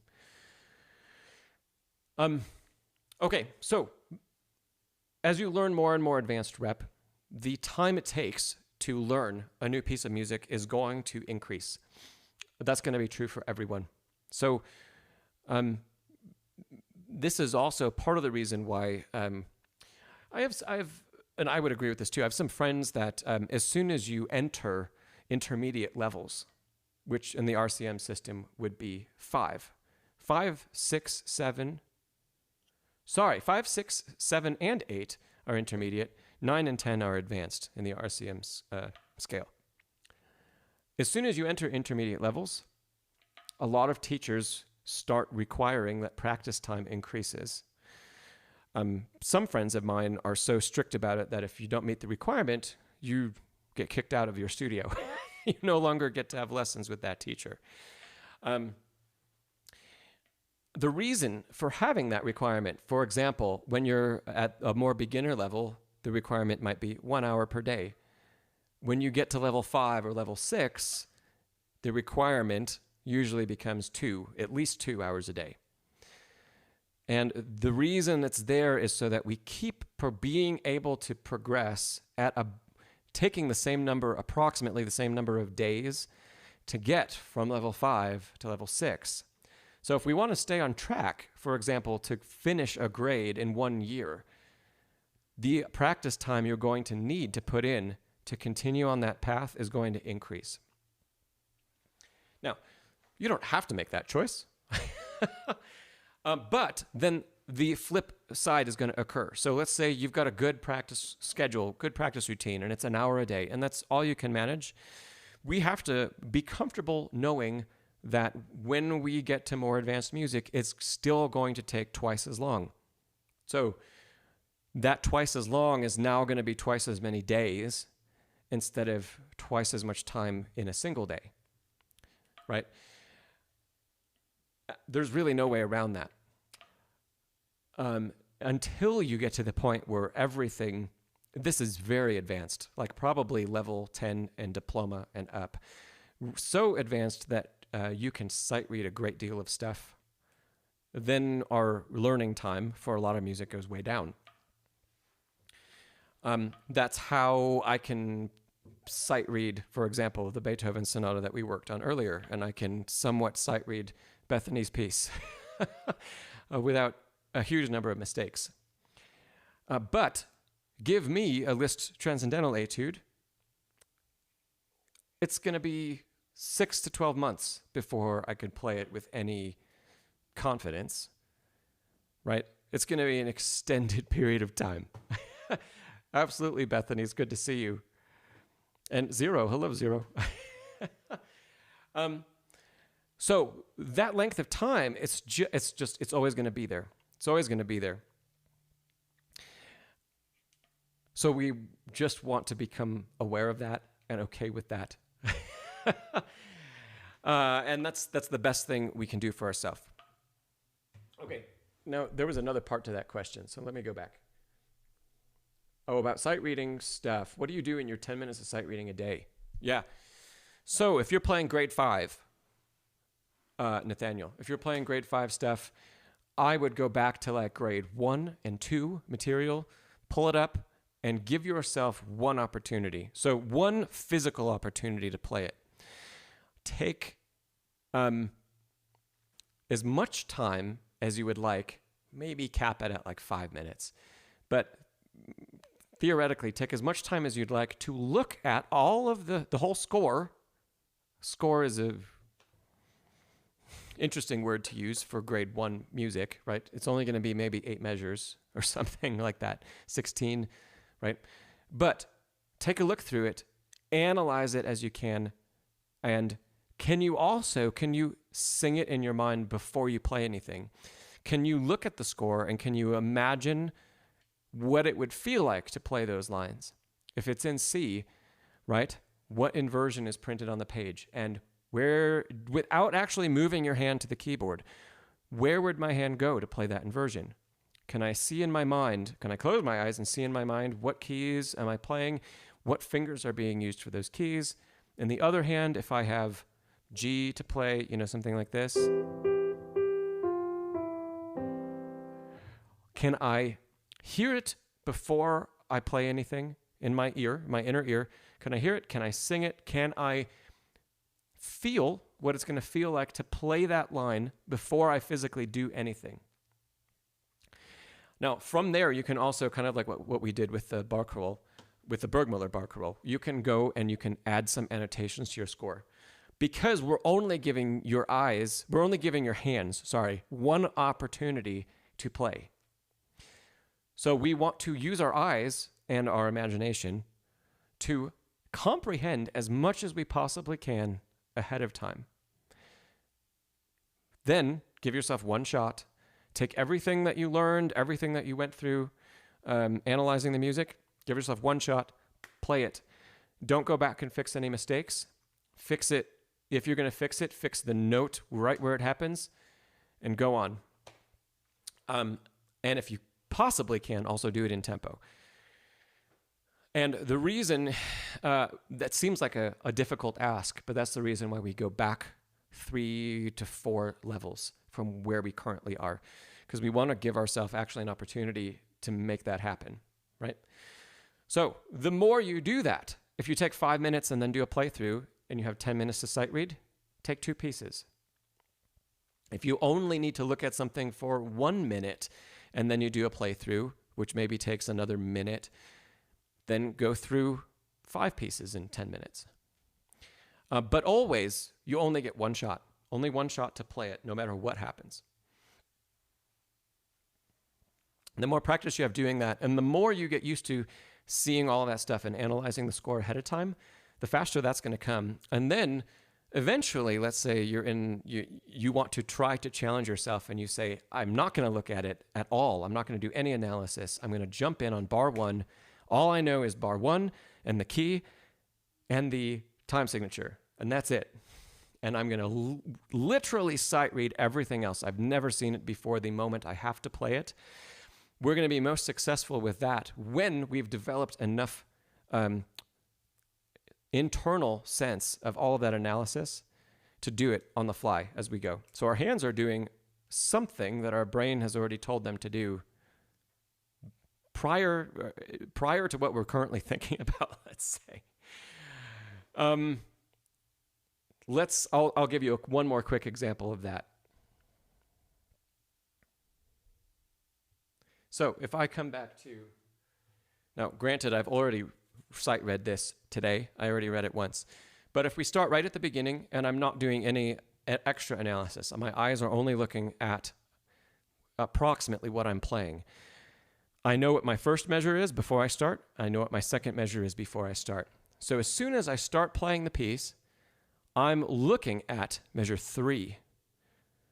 And I'm going to try to narrate for you as I go through where my eyes are and kind of what they're thinking about, what my brain is thinking about, where my eyes are. Okay, so here we go. Starting, I'm looking at measure 3 right now. I played the timing wrong, but we'll pick it up from there. Okay, measure 3, measure 4, measure 5. Notice I was looking at measure 5 before I even played measure 4. So here's 5. I'm looking at measure 7. Now I'm looking at measure 8. Noticing, looking at 9. And looking at 10. And not 11. 11 now. Now 12. And 13.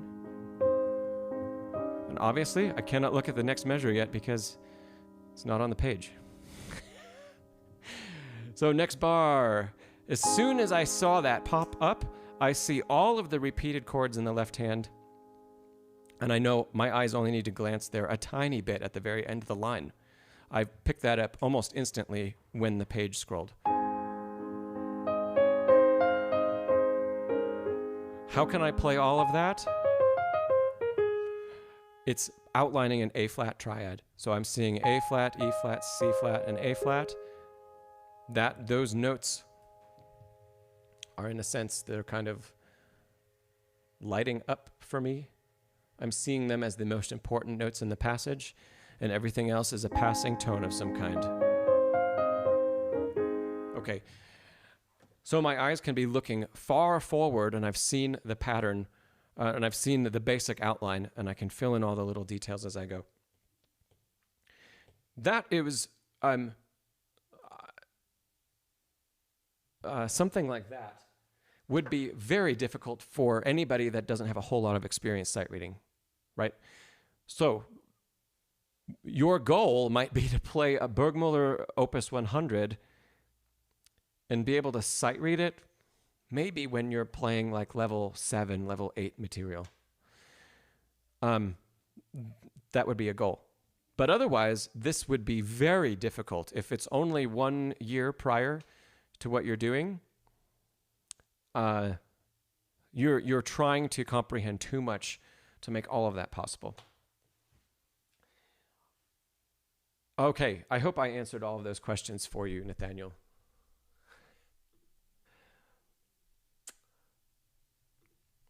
I do think that sight reading daily is really important. Yeah, absolutely. So you said once you go through all of your grade 1 or 2 pieces, can you revisit them? That depends on how long it takes you to go through them all and how good your musical memory is. So if you go through all of them and it takes, let's say, a month to go through all of them, and you can go back to the beginning and the very first one looks foreign to you, like you've never seen it before, it's just as good a practice. Especially if you're only giving yourself one time to go through it, we're not building any muscle memory. So that's also another reason to really only go one time. Because if you, as soon as you start to take multiple passes at a passage or at a piece, we're starting to build muscle memory. And that is something that can come back very quickly with only a little bit of practice.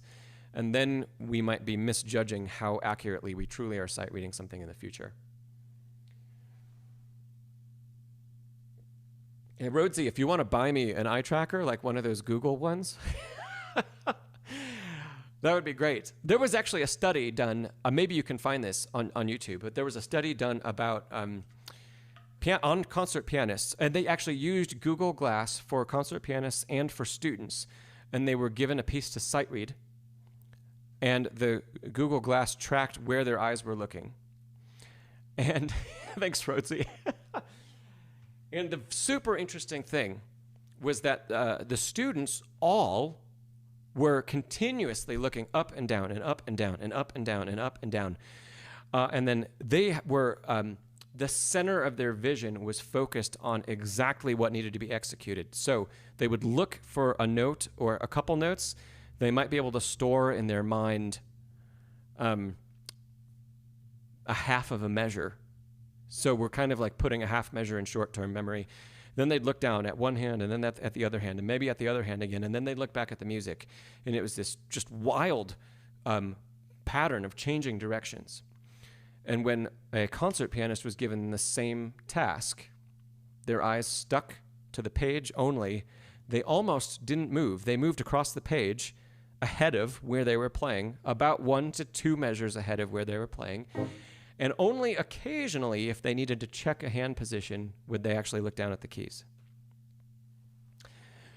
What's the difference between those two? Well, obviously a lot of experience, but 2, the more experienced pianist knew what all of the shapes on the page felt like. And that goes back to the very first thing we talked about.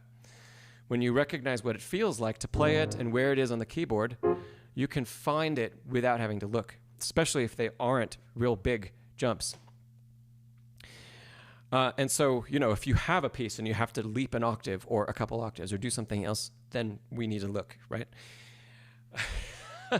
But things that stay in one place, we can all absolutely learn how to read something. And if our hands don't have to move a lot or just a part of we don't have to look at anything in order to execute what we're seeing on the page, for example, except, putting the notes in our mind to begin with. Oh, great follow-up question, Nathanael. Cool. I hope that helps, Nathanael. And I am going to go through a couple of these other comments. Gosh, I'm going to answer if there are any questions in the chat right now because I have to run. This has been a great stream, but it took a little longer to get through everything than I thought. But it's been a lot of fun.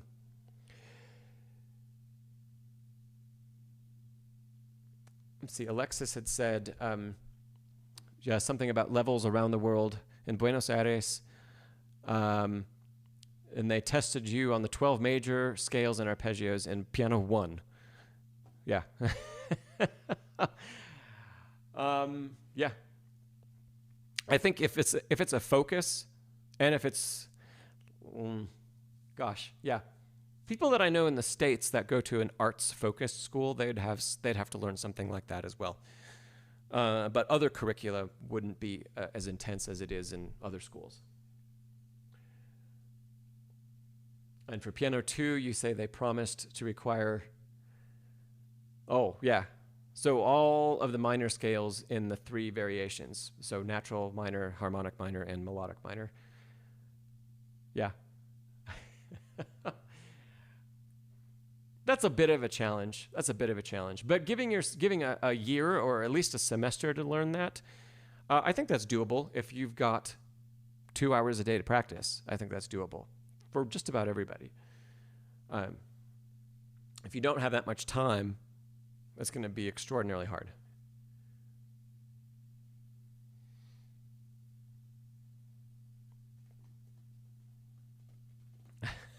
Antonio asked about my opinion of Valentina Lisitsa. I think she's great. She's a wonderful player.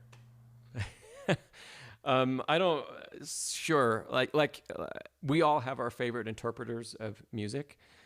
And so there are times when I really like what she does, and there are times when I prefer something else.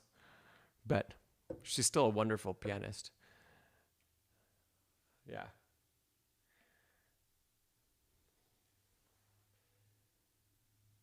Let's see, Rhodesy said, can playing in the dark improve your skills? Yeah.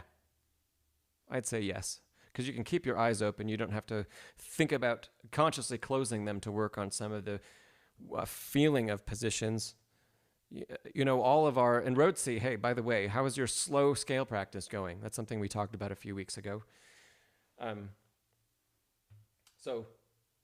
Yeah, how much can you play in complete darkness where you really cannot see anything?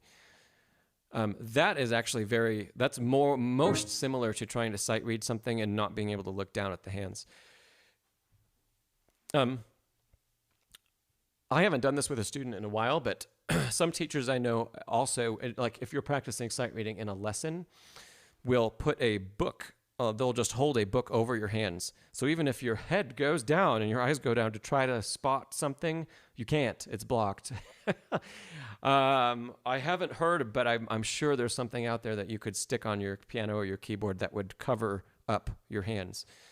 So you can't see the keys, but you could still have the lights on. You could still be reading music or something like that. That would be another great thing.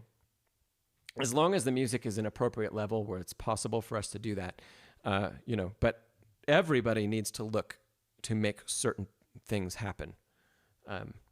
And how far we can navigate is completely dependent on level and how much experience you have. So how far you can move from like bass position or your first position that you start in, it'll get better and better and better and more extended the more you do it, obviously.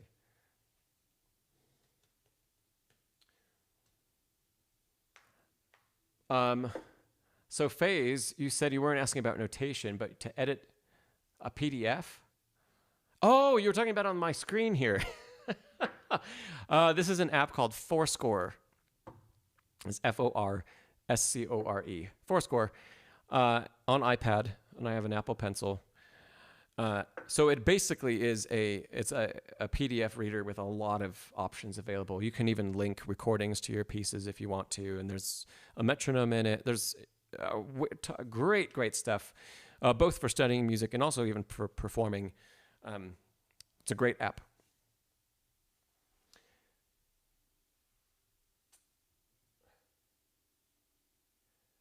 Nathanael, he said, thanks. Lots of homework.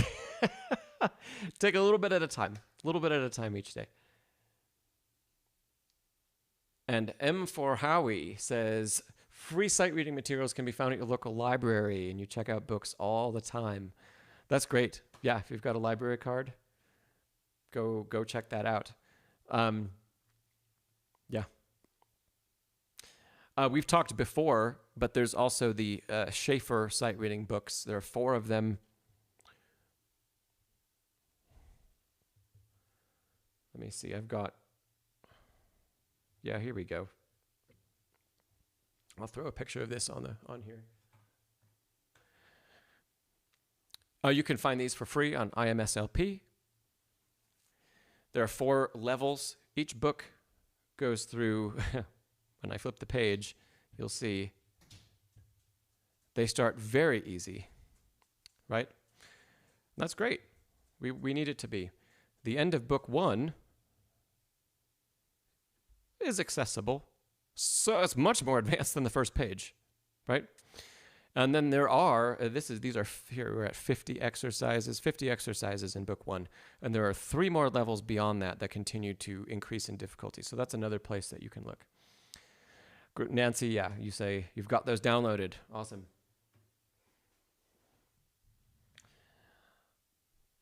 And Seth, he said, sounds like a good way of draining all the joy out of music. Which part? The sight reading part?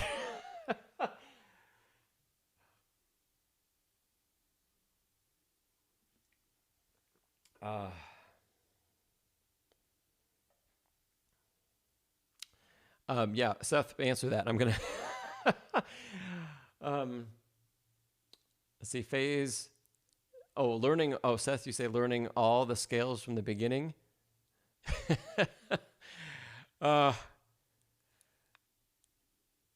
Well, it can still be joyful. I don't know. Even as a professional, I have a scale routine. When I perform, I have a scale routine that I go through before I give a concert. That's something I go through every time. I like the minor scales, so I usually start with C, and then I do scales in tenths,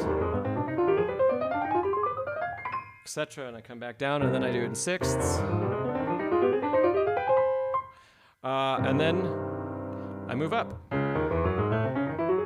And I do it all again in tenths, and then in sixths.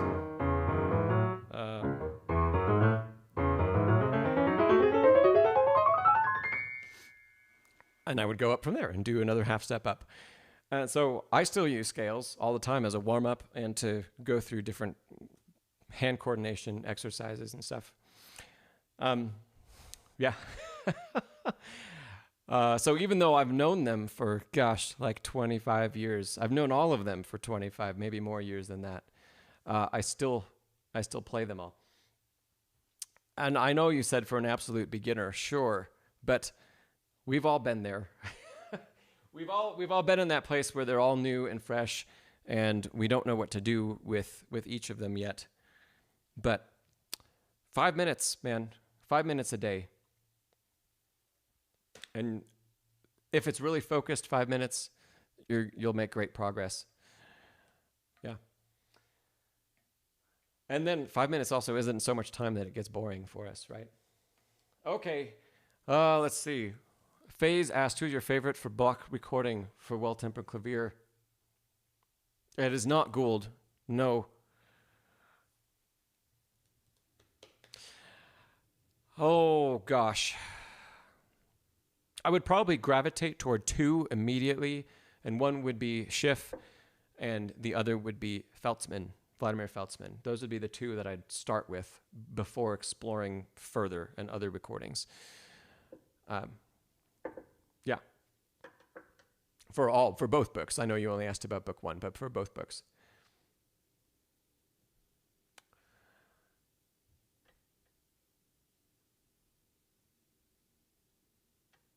Cool. Okay, great. I think I caught up on everything. It's been a great session. So Rhodesy, if you have a submission for next time, please send it over. I don't have any others right now. So if we do have a couple slots, I always have 2 slots available for submission. So if you've got something to send it soon. I take them in the order they arrive in my inbox. So that's one thing.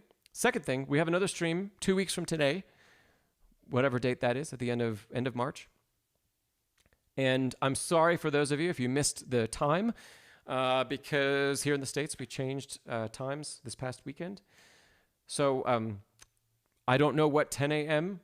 is in other parts of the world, but there's always the timestamp when I make the link for the live. It's always timestamped with your local time right on it. So you can always check that out ahead of time. Whew. Okay.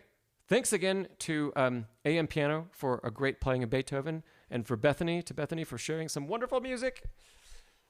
And AM Piano, I'm glad you're still here. And to Nathanael for some wonderful sight reading questions. And everybody else who's been here the whole time, thanks so much for being here. It's always great to see all of you. These streams are a lot of fun.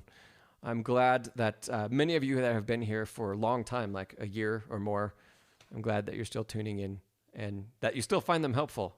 So glad. Rhodesy, I'm in Colorado. I used to live in Arizona. So, okay, everybody. Practice smarter, not harder. And I will see you next time in 2 weeks. All right. Bye-bye.